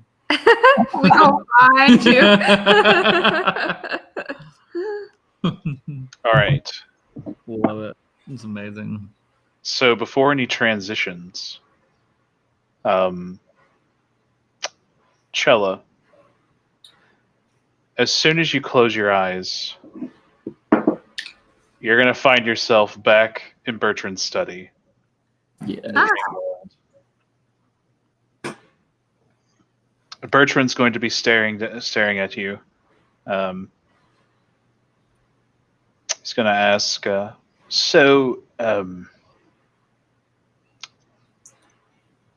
just wanted to try and check in, see how things are going. Yes, Master Bertrand. I sometimes forget that you don't get a play-by-play like Felix or Alexa. I have to be careful saying that name.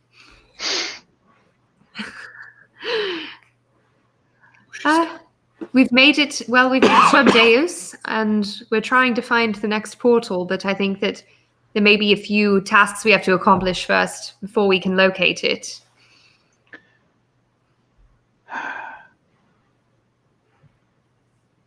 I cannot tell. While I admire you for your efforts, I'm not sure if it's going to entirely be effective. If what's going to be entirely effective? You are sealing a gate, right? Yes, that's what we did in the Underways, and that's what we did in the Water Temple in Fannis Lake.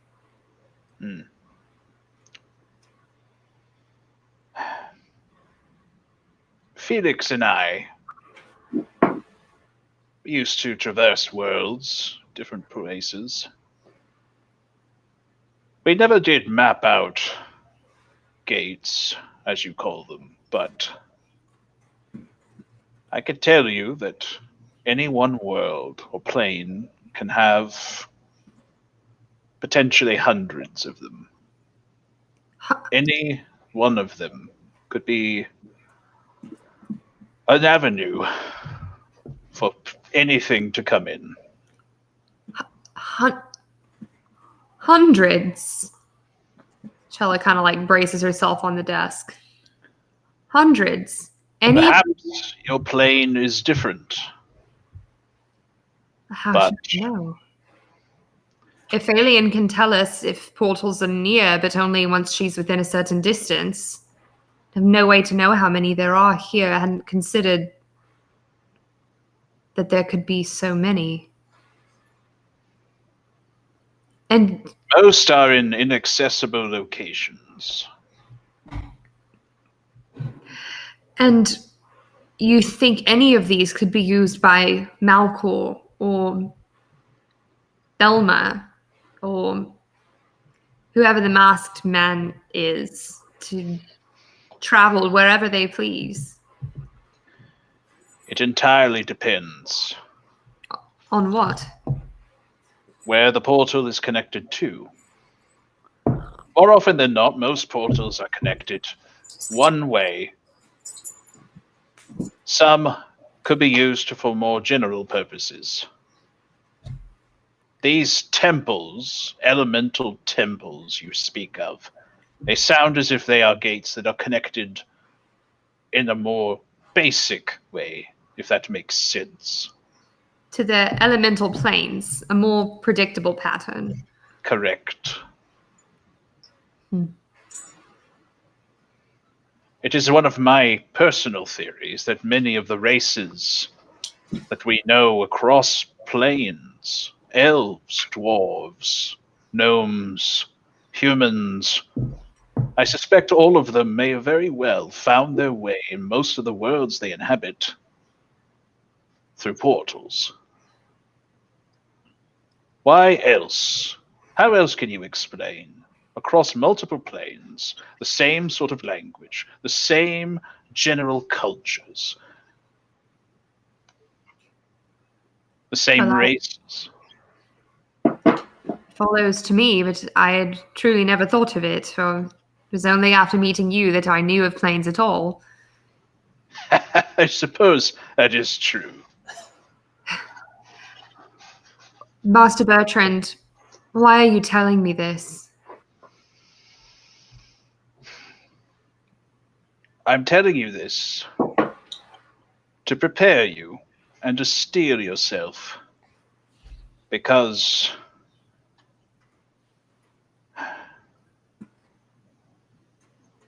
based on what has happened to me, to Felix, to others, this is something that is quite inevitable.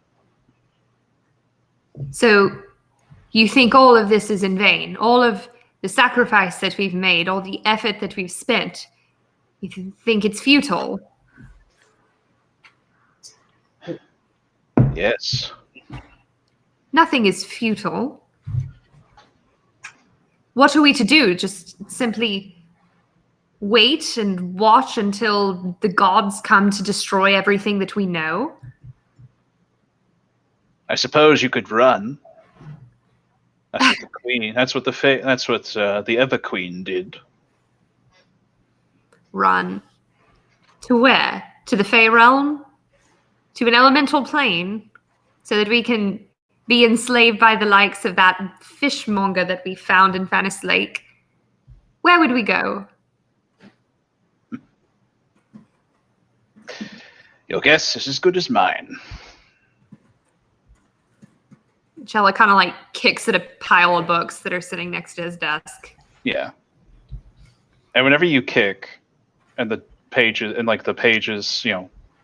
loose pages fly everywhere, and books fall to the ground. But then they all rearrange themselves back into the pile that they once were in. In vain. You know, you are... I have liked you, Bertrand, but this is all a bit cruel. You think you know so much.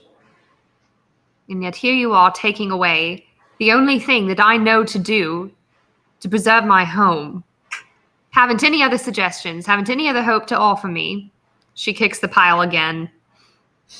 And once again, the pile reforms back to what it once was, almost as if you never kicked it at all.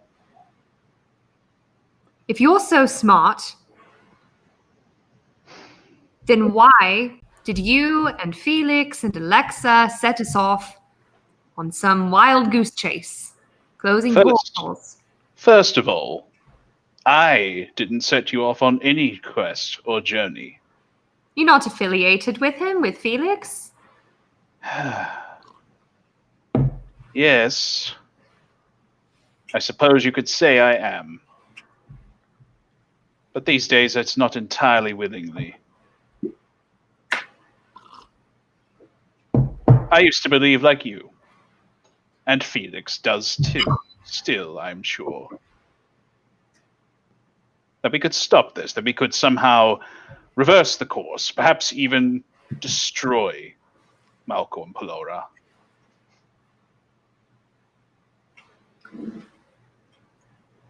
I think it's naive. What, because they're too powerful? It has been an Because- inevitable cycle. Inevitable. Yes. Inevitable. We saw, at the end, we saw just a brief glimpse of the amount of worlds and places that have been consumed and destroyed. We have seen the menagerie that Malcor holds. This enemy you face, undoubtedly, he is one of his pawns, one of his simple collections from one of his countless worlds. What makes you so different than all the other heroes who have come before? Chella sweeps all the books off of his desk. You mock me and disrespect me? Flashes her teeth at him. I am simply giving you a fuller picture.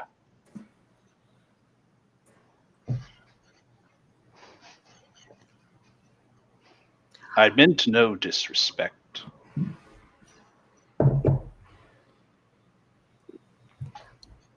I will tell you this, Bertrand. I am inevitable. Fate will not rule me, and it will not rule this land. The papers that you knocked off his desk and books all begin to assemble themselves back into their previous positions.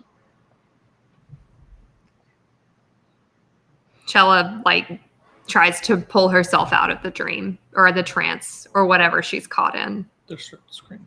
You wake up.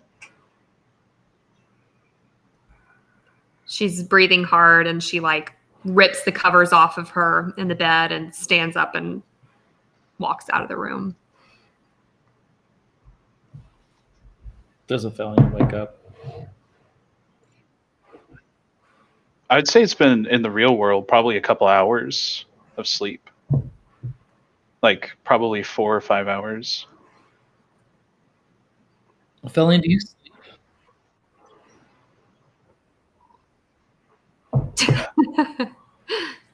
Yeah. That's what I was thinking. Yeah. Hmm.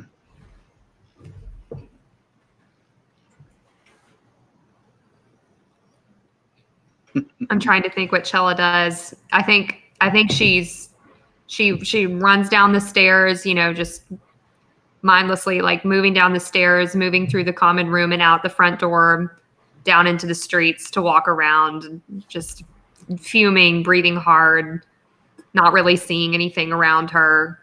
I think she just kind of mindlessly starts walking out towards the west, towards the direction of the farmlands. Okay. Through the town and out that way. All right.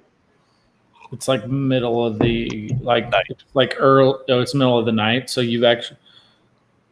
Well, wait, hold on. It would be no, it's only been a it few would be hours. mid. It would be okay. It's been 5 or 6 hours, so it's actually towards the end of the day, sunset, I guess. Right. Yeah. So the sun is setting. There's still people out and about.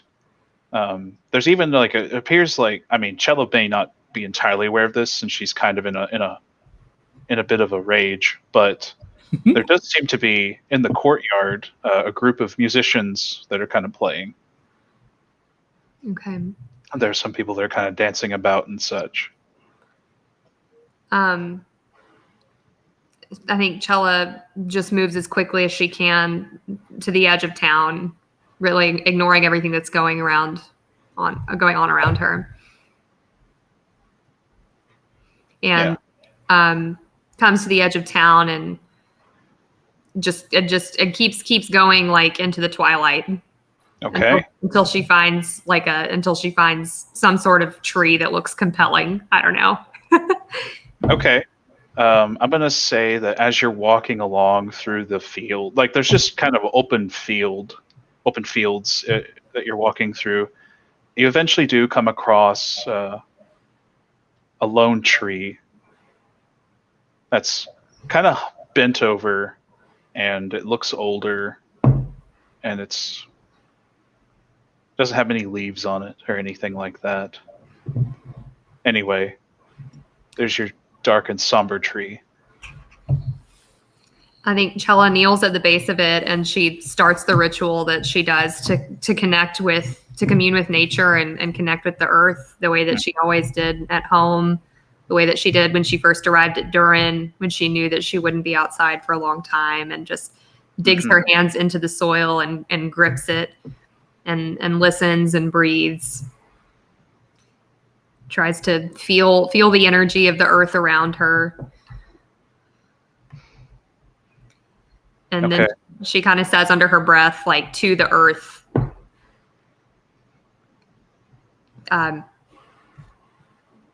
they think you're dying. Some think there's no hope for you. Do you know that? Do you know what's coming? Do you know what we're trying to stop? Is there anything you can do to help us? They can't have you. Maybe we've been thinking too small, but I will not give up. And she just like digs her hands deeper into the earth and listens. When you commune with nature, you don't hear, like, say, words communicated back to you. Rather, you always hear, I guess you could describe it as chords. It's almost like a music, a harmonies that are being played to you. What you hear, or what you feel as well, is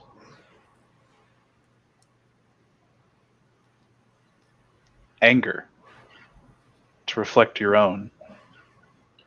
But also, with this anger, there is something else, something that you have heard only more you have heard more in the redwoods, but now that you're more attuned, you can hear it now in the background. Discordance.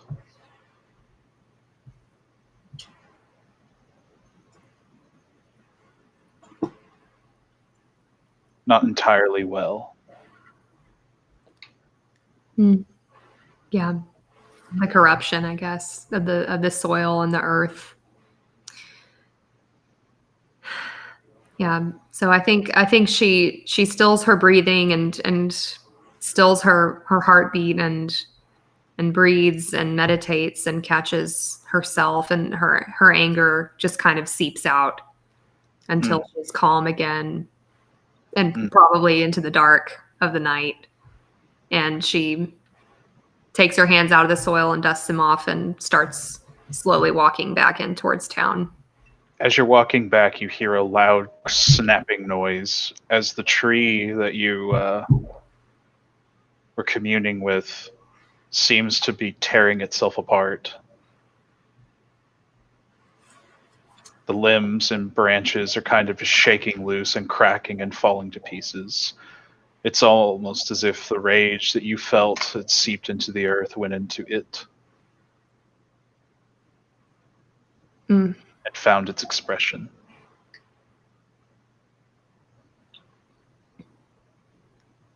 Very poetic. Chella approves. Okay. Well.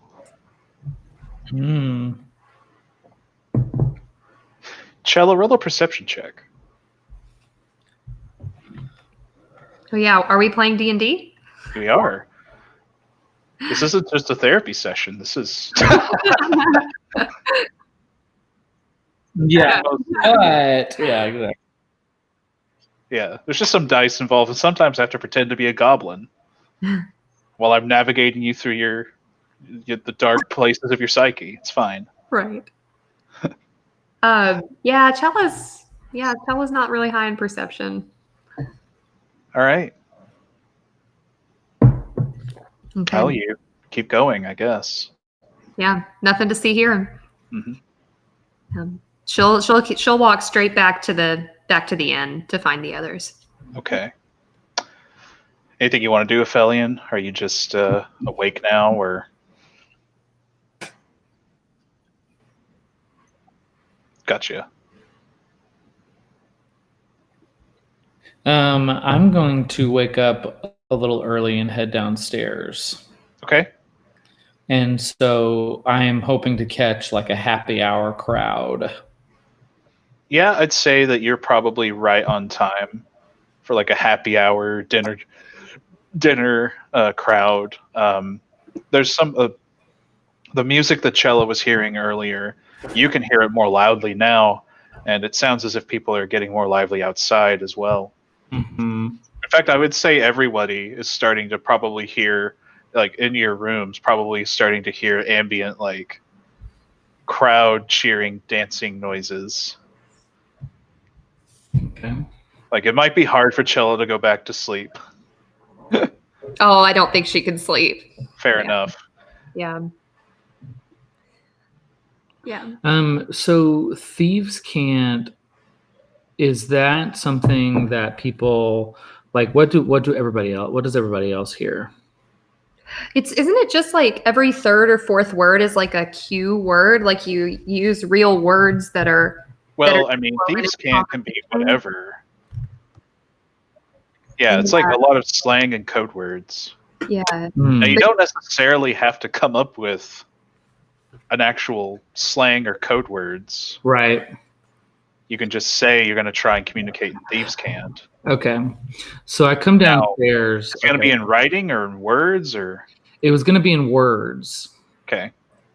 So I come downstairs, and I'm wearing like, I'm not as like nicely dressed as I was before. And I announce, just as I come downstairs, I say to like the room, I say, just in thieves' cant, it's a great day to get into some mischief. Okay. I'd say a lot of patrons would kind of look at you funny. Some of the drunker ones would, because most people aren't, it's going to sound like really weird or gibberish, right? Well, how I expected it was basically like saying that, but then like so that people could kind of get the gist of what I was saying, but that like maybe the way I say it is probably foreign to a lot of people. Okay. But they understand like what I'm saying is like it's a great night to get into some mischief. Sure. At a bar, like you know what I mean? Yeah. I would say a lot of the crowd would like raise their glasses and cheer the sentiment. Right. Some people would be hooting and hollering at it. Right. Ted would simply say, "Please, not my bar." And then I go and just have a seat at an empty table. Okay. Nice. A waitress is going to come by and ask you if you want anything to drink or eat. And I request the thorny rose. Okay. And then I say whatever snacks you have. All right, and she'll go ahead and leave. And you're gonna wait a couple of minutes. Your food, you're gonna get a light snack of nuts, locally grown, of course. Naturally, with your thorny rose. Nice. And as you're kind of sipping at it, your drink, and taking, eating a few nuts, the human's gonna sit down across from you at your table. He's gonna be kind of a little rough looking. Like he's got a very thick woolly beard. He's kind of balding at the top of his head. He's a bit of an older gentleman. And he's a bit wiry and gaunt. Like he kind of looks a little run down for your tastes, Gerbo. Mm-hmm. But he says, "So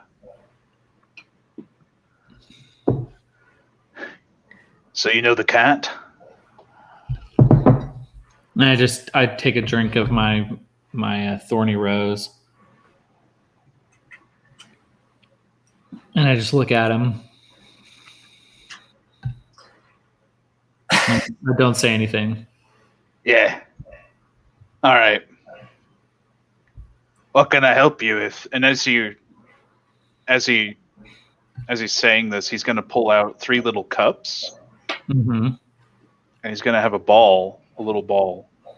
He's setting up a little game where he's going to put a cup, the ball underneath one of the cups. And he's going to start moving them on the table. As he's moving them, he's going to get faster and faster. Sleight of hand and take the ball.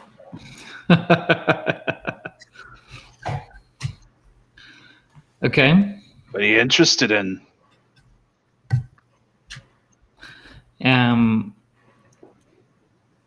so he's got the cups in front of me, and Right, and he's kind of like he's still moving them around right now. Like it's like he's kind of picked up pace and it's gotten faster and faster and faster. Like to the point where like his hands are almost a blur. Okay. I cast Mage Hand and I try to steal his wallet. Okay, that's sleight of hand, my good sir. Okay, I can do that. Mage hand. Slide of Mage Hand. Yeah.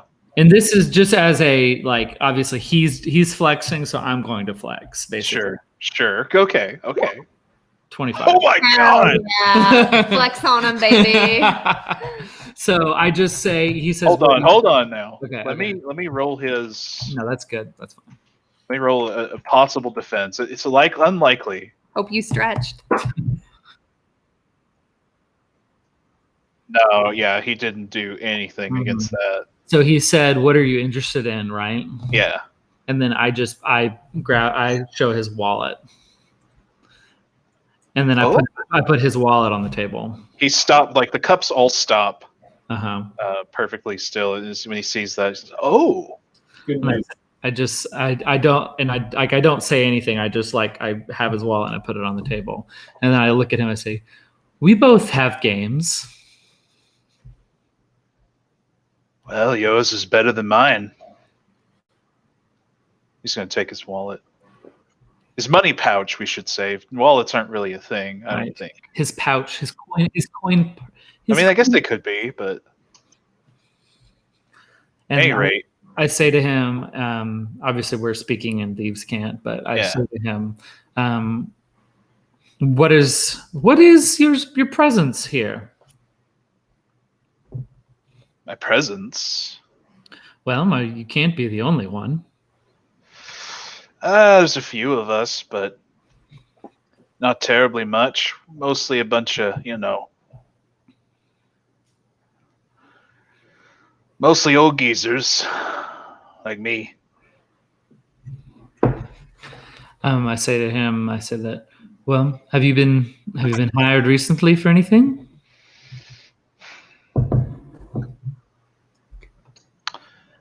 Nothing major.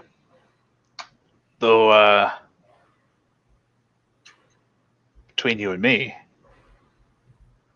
I heard down the pipe that there might be a big contract coming. Mm-hmm. Oh, well, sure is interesting. I remember funding a lot of big contracts in my day. Funding? Oh, big spender. Okay. But I would say that's been a while.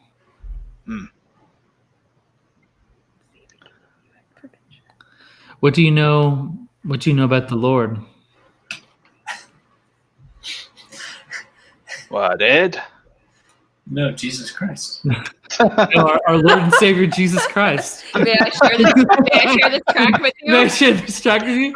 And then I pull out You pull out a chick track. in his wallet is a track, the Roman Road. Yeah.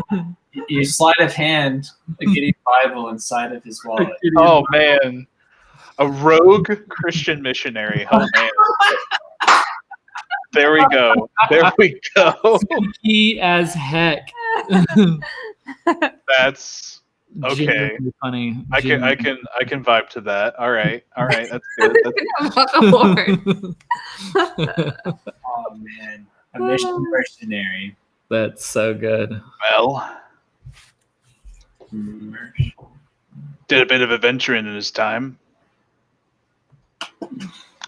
He seems to be pretty clean, as far as I can tell. Hasn't really hired any of us to do anything.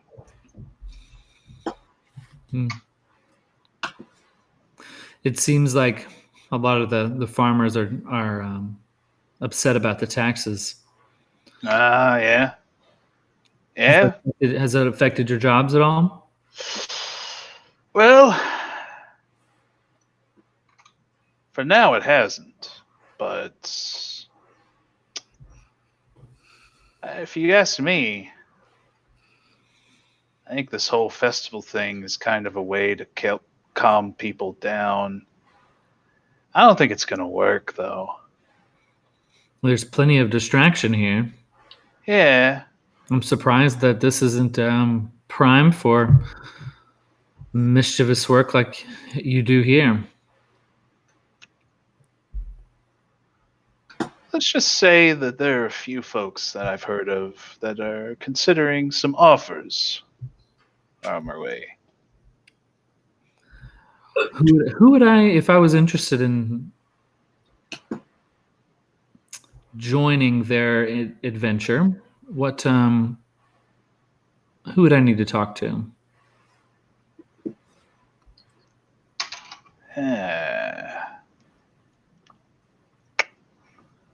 Well, go talk to Sid. Okay. Where's Sid at? Up by the old water mill, north of town, near the coast. Is he the funder? Potential funder. Okay. Nothing's been made concrete. Okay. And I'm curious. You're a gnome. You obviously know your way around the guild. Not many gnomes.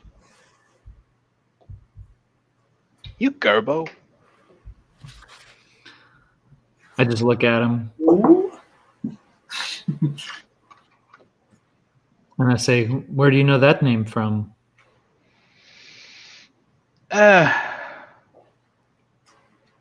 I have some contacts up north.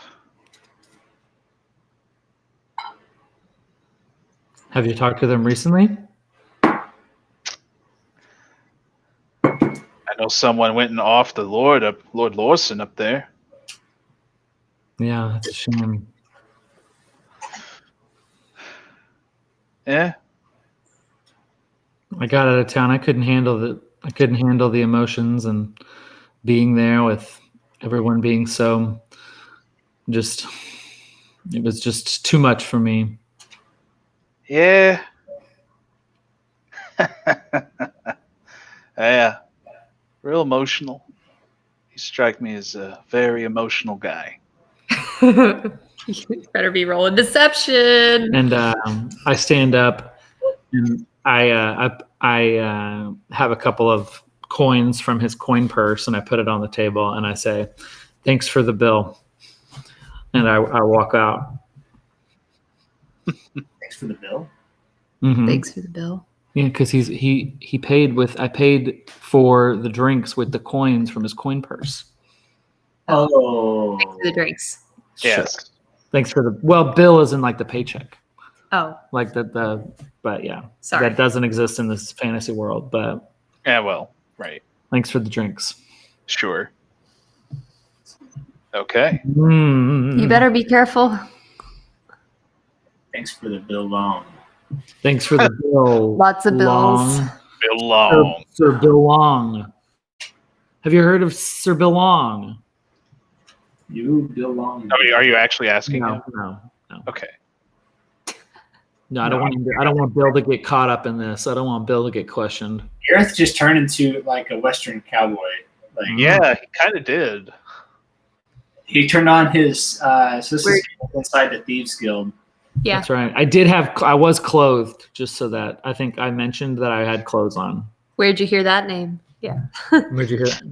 Yeah, that was good. Name like that. Shaken. And not then sure. I walked away and my spurs clinked. Oh yeah, they clicked. My heels, my red heels clicked. Oh my I god, walked away. the stilettos. Listen, Oh god, that would give me away. you got your stilettos, If and he's now like, I'm just. "Oh, are you Gerbo?" It's like I'm like, "No," and he's like, "You have on red heels." I'm like, "Says who?" Yeah, it's classic fashion. Classic.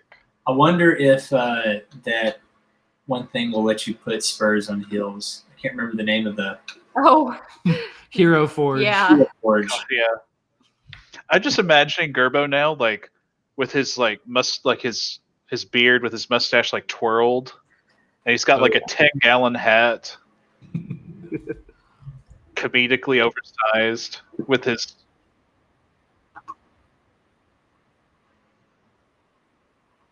Ooh. Yeah. I updated mine not too long ago, and you can color it too now. Yeah. Oh, that's cool. Like they'll do it for you? Well, they can, but you can also color it yourself. Yeah. Oh, that's really cool. hmm Yeah. Yeah, we're gonna have to spring for that. I couldn't get his name, did I? I don't think I did. No, you didn't. I'll just, just take a screenshot of mine and then show it to you. And we could put it like as our thing. That's really cool. Yeah, we'll do that. We'll do that That's like fun. tonight. That's fun. Oh, nice. Oh, that's yours. That's just the generic. Oh, it's generic. Yeah, That's a cool. I just love how cool it looks. yeah. Oh, I can like share the open. You can share like the link, I think, of your person. It's like made them like this gold. I think I started making cello a while back. Yeah, I did. So that was. I just ended. Like I walked away and Yeah. like I was basically going to the bar just to like go up to the bar and not like make any kind of conversation with him anymore. Okay. I didn't like go outside or anything like Okay. that. Okay. You just ended the conversation, Yeah, exactly. and he's not going to follow you. Sure. Yeah, that was essentially what the gist of the conversation I wanted anyway. Because he's an old dude, and I just needed to know who was kind of in charge of the guild around here. Well.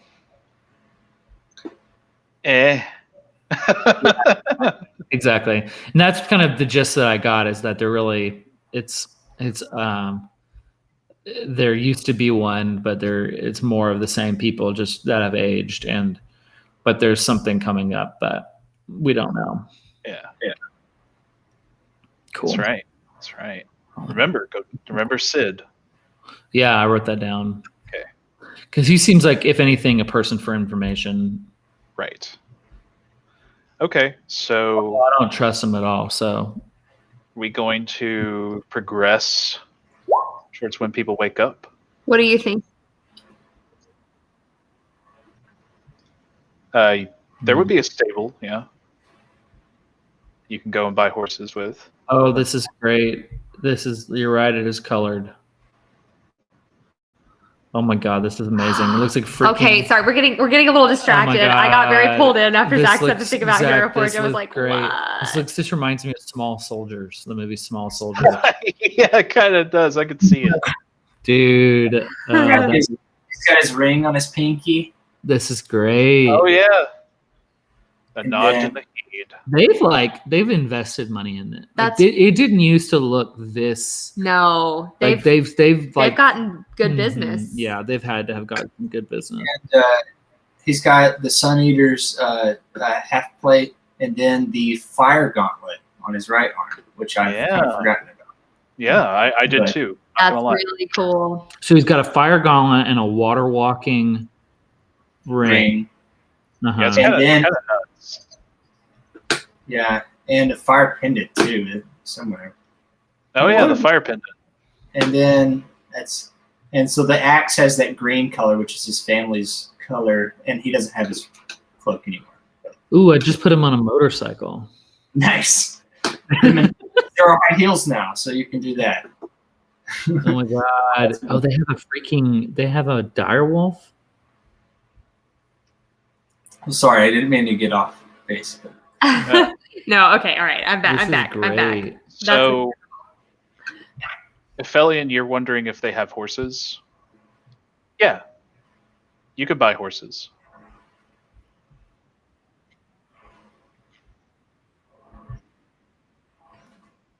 Probably 3 gold. No. Oh, that's a good question. Probably not. Okay.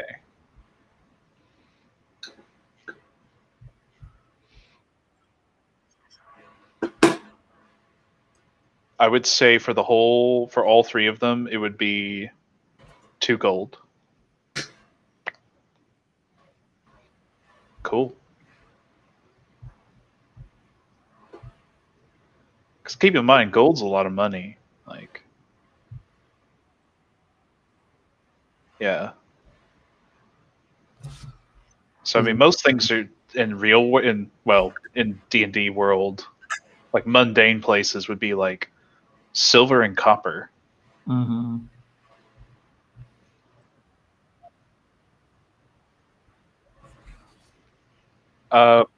Yes. It would be another gold, another 2 gold, I think, to get them saddled and everything. Well, it's nighttime, I guess. Is anyone gonna like wake up in the evening, and do anything? Or are you guys gonna try and like try and sleep through to the next morning? Or yeah, I think Chella's probably just going to like sit down on like a stoop somewhere and watch the musicians and the people like celebrating. okay, And watch all of the people that are doomed to die. Mm-hmm. It's 9:30. So Yeah. what if I'm fine if everybody else is. I might want to just go talk to Sid if nobody else has anything that they're wanting to do. Can I end my thing by trying to go talk to Sid, or is it too early to do that? You can try and go talk to him at the watermill, if you're planning on doing this at night, like at that night. Mm-hmm. That's what I was thinking. Okay. Is that fine with everybody else? I don't want to keep everybody. I'll roll with it. Okay. Cool beans. All right. Then we can just cut to me. Can we cut to me at the watermill? Yeah, we can cut to you at the watermill. I will say that the watermill is kind of clearly unused. Mm-hmm. It's started to fall into disrepair, and when you approach it, you see that there's no candles or anything that's lit inside. Okay. What do you do? Is there a front door? Yes. Hold, please.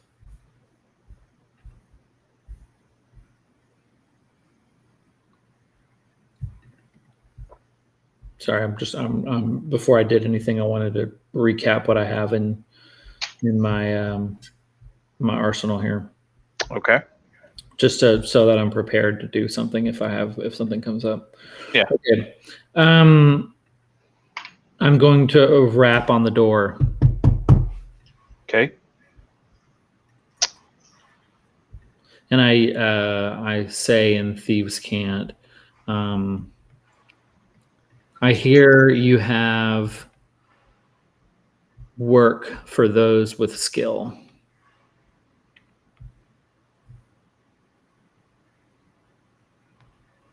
You it's quiet for a minute, and you don't you hear someone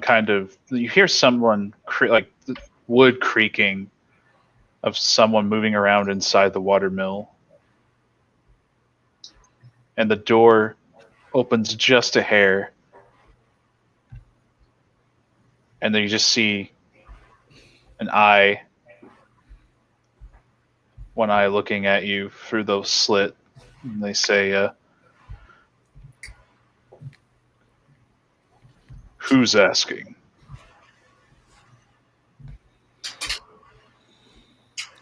I say, well, it seems like I may be a known entity around here.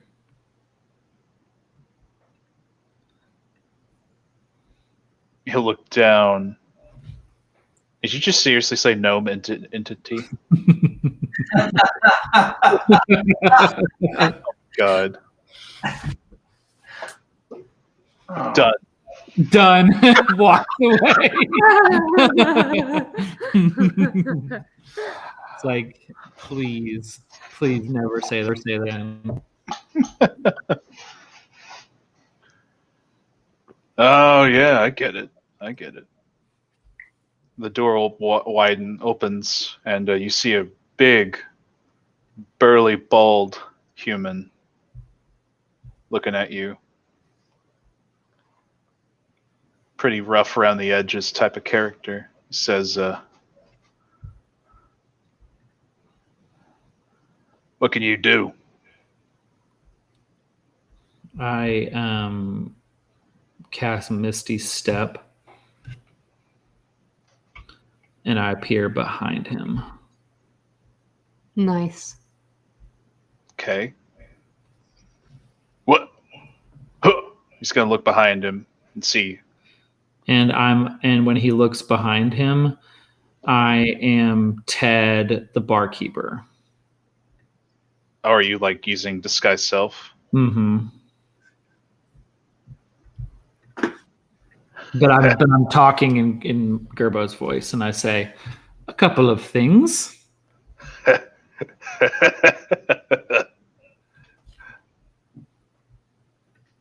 Man, aren't you fancy? Better than a ball in a cup, I think. Definitely that. Shots fired. So Roll perception. Okay.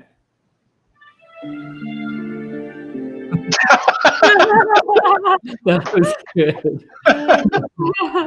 That was good. Okay, I rolled perception. Okay. 9, not great. Gerbo, you feel something sharp poke into your back. Mm, Oh, nice. they got you. It's not a stab wound. It's more like a poke. Letting you Mhm. know it's there. Mm-hmm. And I chuckle and I say, well, I am a little rusty, I guess. You hear a voice behind you. Perhaps a little too rusty. I hope your blade isn't rusty. You hear as he kind of like you don't turn around, I assume, right? No, I don't turn around. Okay, yeah, you just kind of hear the laugh trail off. You know, I'm looking at Sid. what I can assume is Sid, Yeah. and I just say, I look at Sid and I say, well, I've come pretty far to, and haven't talked to someone like myself in quite a while. True. We don't see too many gnomes around here. And I say to him, I say, do you commission a lot of work around here? Can't say I do, but let's just say I think some of the farmers might be pooling together some money. Oh. Are they interested in the Lord? Very.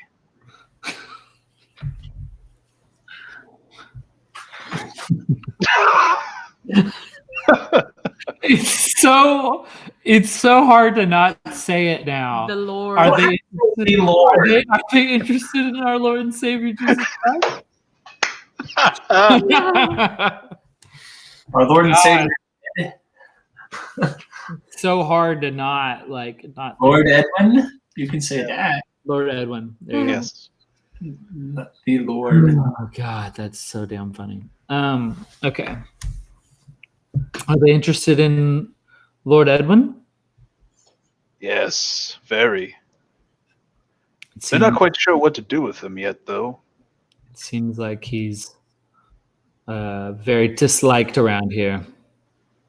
Eh, doesn't matter much to me.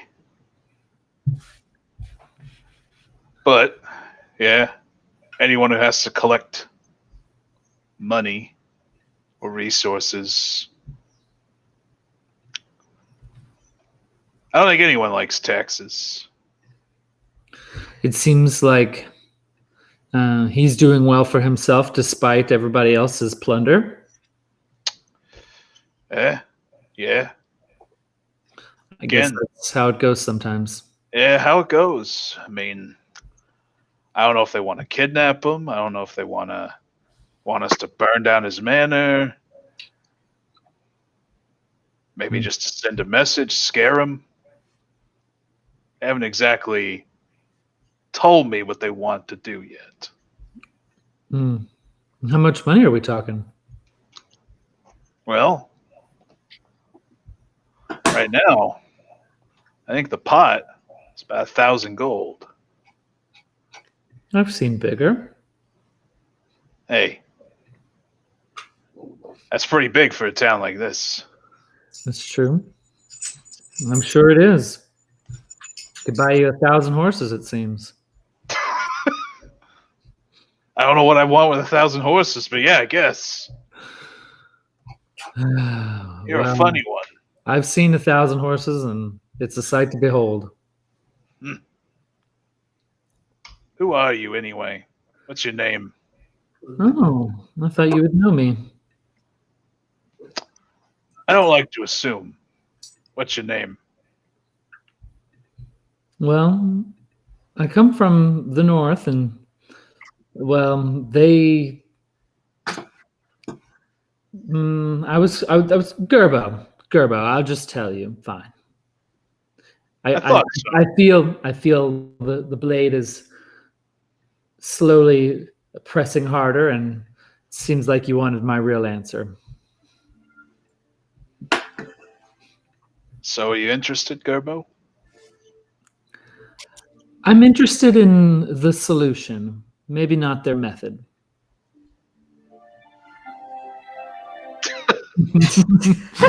I love it. Such oh man, what a good vibe for what's happening right now. I can say that no matter what they're wanting, if they're wanting power,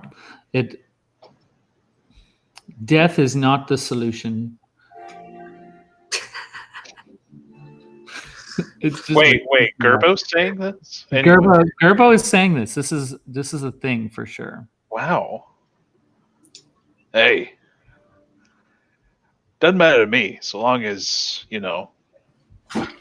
they pay us. Well, I would say that after my brother died, it's been absolute chaos, and I wouldn't wish that upon this town. Yeah. I've been hearing a few things.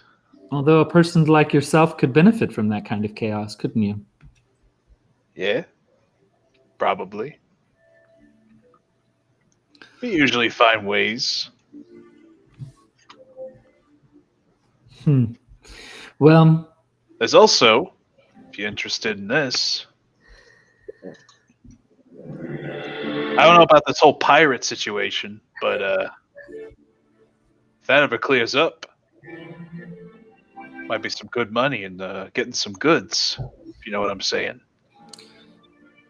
Well, I can tell you one thing. The pirate situation is going to clear up. Oh. How do you feel about that?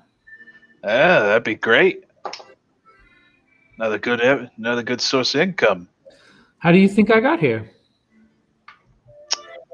Well, you probably walked No? or rode. Oh, you sailed in, huh? Yeah. Okay. All right. Zach.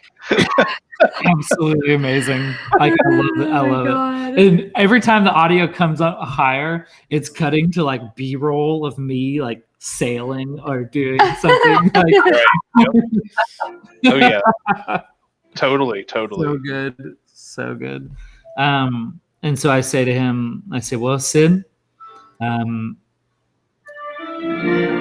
I, we took care of the pirate. Sir Bill Long. Do you know him? Bill Long, huh? Mm-hmm. Yeah. He sailed us here on his trade ship, and He's a prissy prick, if you ask me. well, Wow. I There it would is. say that he didn't necessarily do much, but we did kill Zamoth. Oh, you took down the fright worker then. And I think that would be. It seems that that's going to clear up a lot of your pirate issues. Maybe so.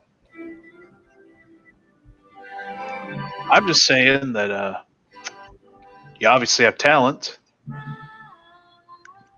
I know your name. But yeah, maybe we could work out some lucrative arrangements. Maybe maybe as a favor for giving you a new stream of income and killing Zamoth. Maybe you'll hold off on any jobs coming from the farmers.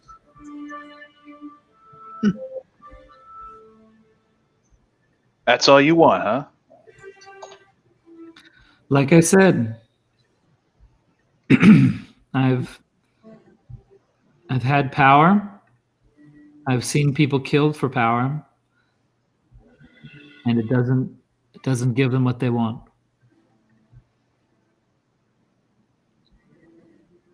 I'll see what I can do. Can't delay for long, though, once they finally decide what they want.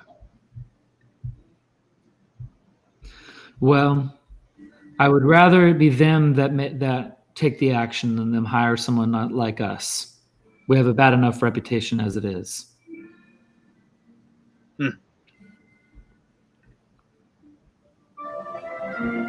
All right. And then after that, I'm finished here. So what I'm going to say, I'm going to.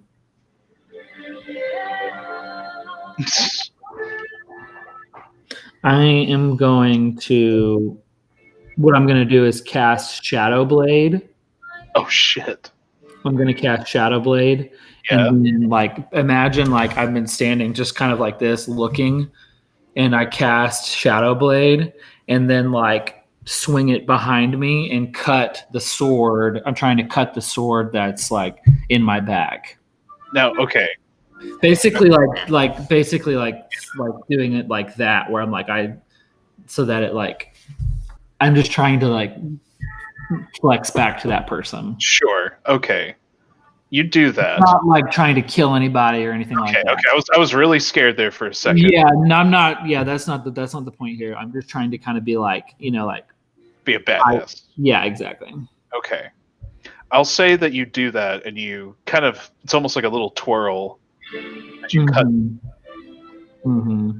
It's more theatrical than actual like trying to cause any kind of harm. Yeah. The guy, like, you don't even get a clear view of the guy who had the blade behind you. He's, like, just ducked into the shadows so fast when that happened.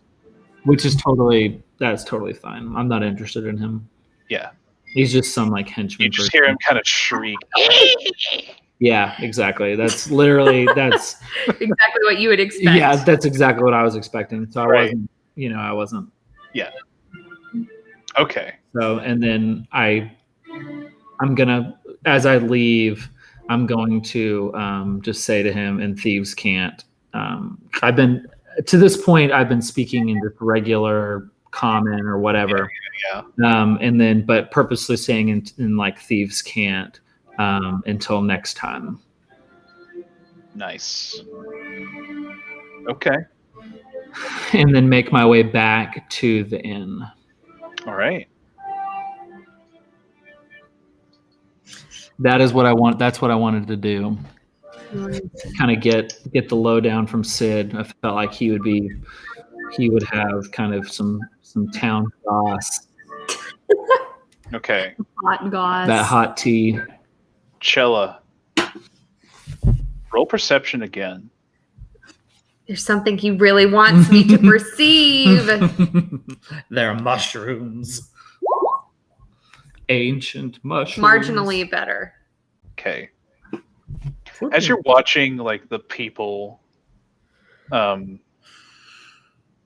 stuff through the night, partying, dancing, people kind of clearing out, you look up at the night sky. And, it's a nice, clear, starry night. I should be looking over here, shouldn't I? And as you do, you spot something something flying through the air. Yes. The Arakokra. Yeah. It looks like an Aarakocra, but we are going to end it on that. Oh. Nice. Good sesh, guys. Yeah, There's a lot of stuff going on. Yeah, it was fun. Yes. Definitely got the vibes in Abdeos. Yes. Got a sense for what's happening and what kind of trouble's in store. Yeah, this is good. And got hit with like some pretty hefty intel Mm-hmm. Yeah. about our overarching mission and how it may be pointless. Well, it's all vanity. not really. No, it's I not. mean, it's more or less giving you an insight into Bertrand's state of mind. Yeah. Which is not good. Yeah. He could be wrong. Yes. Yeah. I did love the knocking over his papers and books, and they just rearrange themselves back again and again. Very symbolic. I like that a lot. Well, that was you. That was wise. Yeah. Yeah. Very I just symbolic. kind of stumbled into that, but anyway. You're good, Drew. You're good. Anyway, so let's think about what a schedule's going to look like. Yeah, go ahead, Zach. Yeah, no, I think Wednesdays are my only day where I have something. Okay. Gareth is maybe somewhat limited now. How are you planning on distributing your studying? If we it would be better if we did it. So if we began to alternate weeks, if we switched which week we were alternating, so that we were like, so for example, if we played next week and then we played again on the 16th. Okay.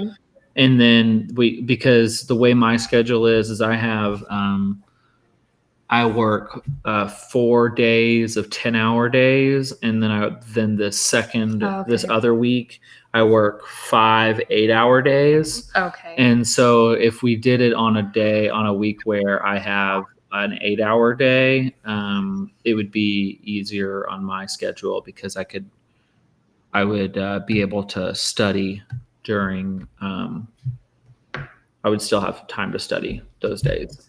So it'd be like meeting.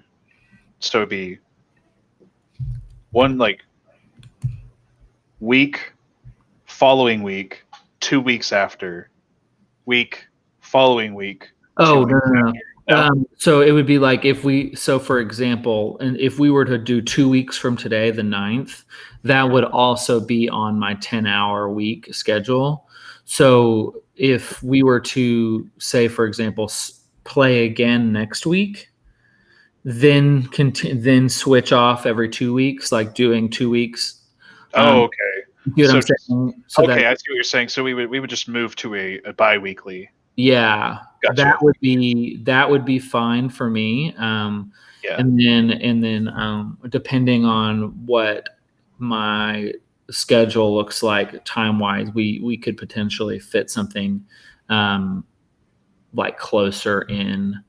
I'm still not 1,000% sure what my schedule is. Okay. Study wise, because it's my first week, so I'm still kind of getting used to it. Sure. But I'm thinking that as I do it more, I'll have a better understanding of like what my midweek is like. Yeah. I think next week I should be fine. Okay. Yeah, And then we can adjust and go to a bi-weekly as needed. That's kind of what I'm thinking. So if we played next week, and then we played again like the 2 weeks later or something, we try to do that. I think that could. So the 16th and then the 30th and so on and so forth. You mean the second? The second, yeah. The 2nd and then the 16th. Is that? Oh yeah. Sorry. I'm Yeah, looking at it. I'm looking at different months. My bad. 2nd, 16th, 2nd. Yeah. Initially, and then depending on what my school schedule's like depending on what it's like, potentially looking at like the 23rd, like flexing a week up. Yeah. What? Yeah. Yeah, like let's just go- depending on what it's like. But Tuesday nights in general. Tuesday's fine with me. Yeah, that's fine on my end. They're all going to be somewhat equally bad for me, but this will get us. I can commit to this the 2nd and the 16th. Cool. May just need a slightly later start because I think my next rotation in a couple weeks goes till 7 p.m. But I'll keep you guys posted with ETAs. Okay.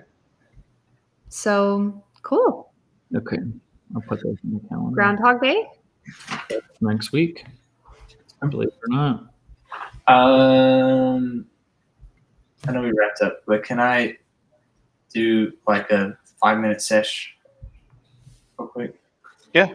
I want Brondir to go in, like, start. I want him to go to the Zenaris Manor and go in through one of the back gates to the graveyard.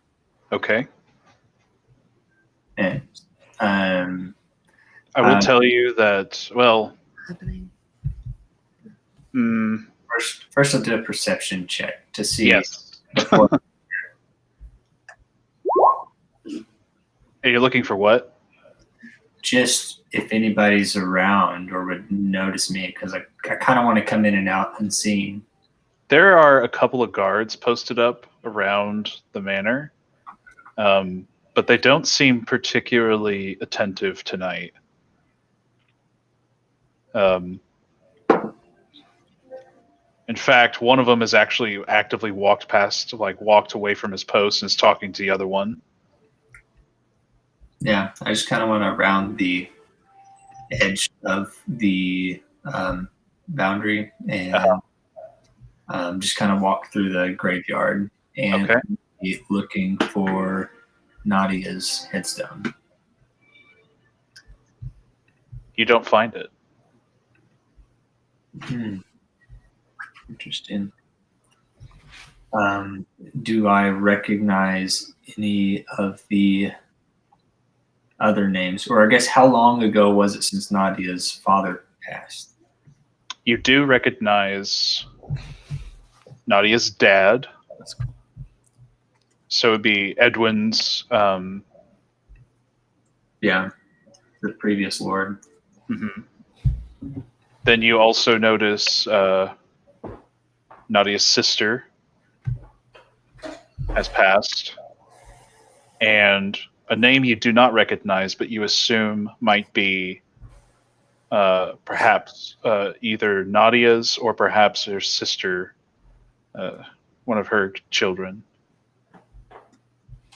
How old was the child when it died? Oh, it was more of an adult. Oh, okay. Just, we could infer that off the birthday then. But the main point is Nadia's grave is not there. Which it's unlikely that she's alive, but at least she's not buried here. Which is interesting. I'm going to. Nadia is the witch. Okay. Sorry. That was my hot take. Sorry. That's the twist. That would be crazy. Well, the witch was around when I was there, so. Dude, did you see them both at the same time? Oh shit. Now, to be fair, Brondir never. I don't think you ever met the witch. So. I don't think I would have ever had any desire to. It would have done the exact same thing that Dahlia does, or whatever Dahlia is doing. It's like drive out cultists and kill big monsters, but I have no interest in going after a massive witch. Especially if they're usually just not really doing anything to bother anyone else. Yeah, it's just kind of there. And if the more you stir shit, the more it stinks, I guess. So. Yeah, that's right. That's right. But yeah, That's a good one. got some mysteries, boys. Yeah, I'm into it though. This is great. I like it. I'm I like into it. Everybody's got their own flav. Yeah. Trying to go after the witch. Solve the mystery of her brother. I don't think that's not what she's doing, right? I don't think it's what she's doing. No, it's not what Aphelian's doing. Yeah. If that's what you're. So, Ed, I guess that's true. It could depend on the witch.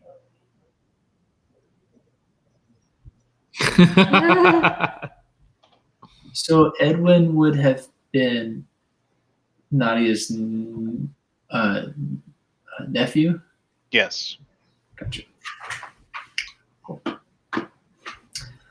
Family tree.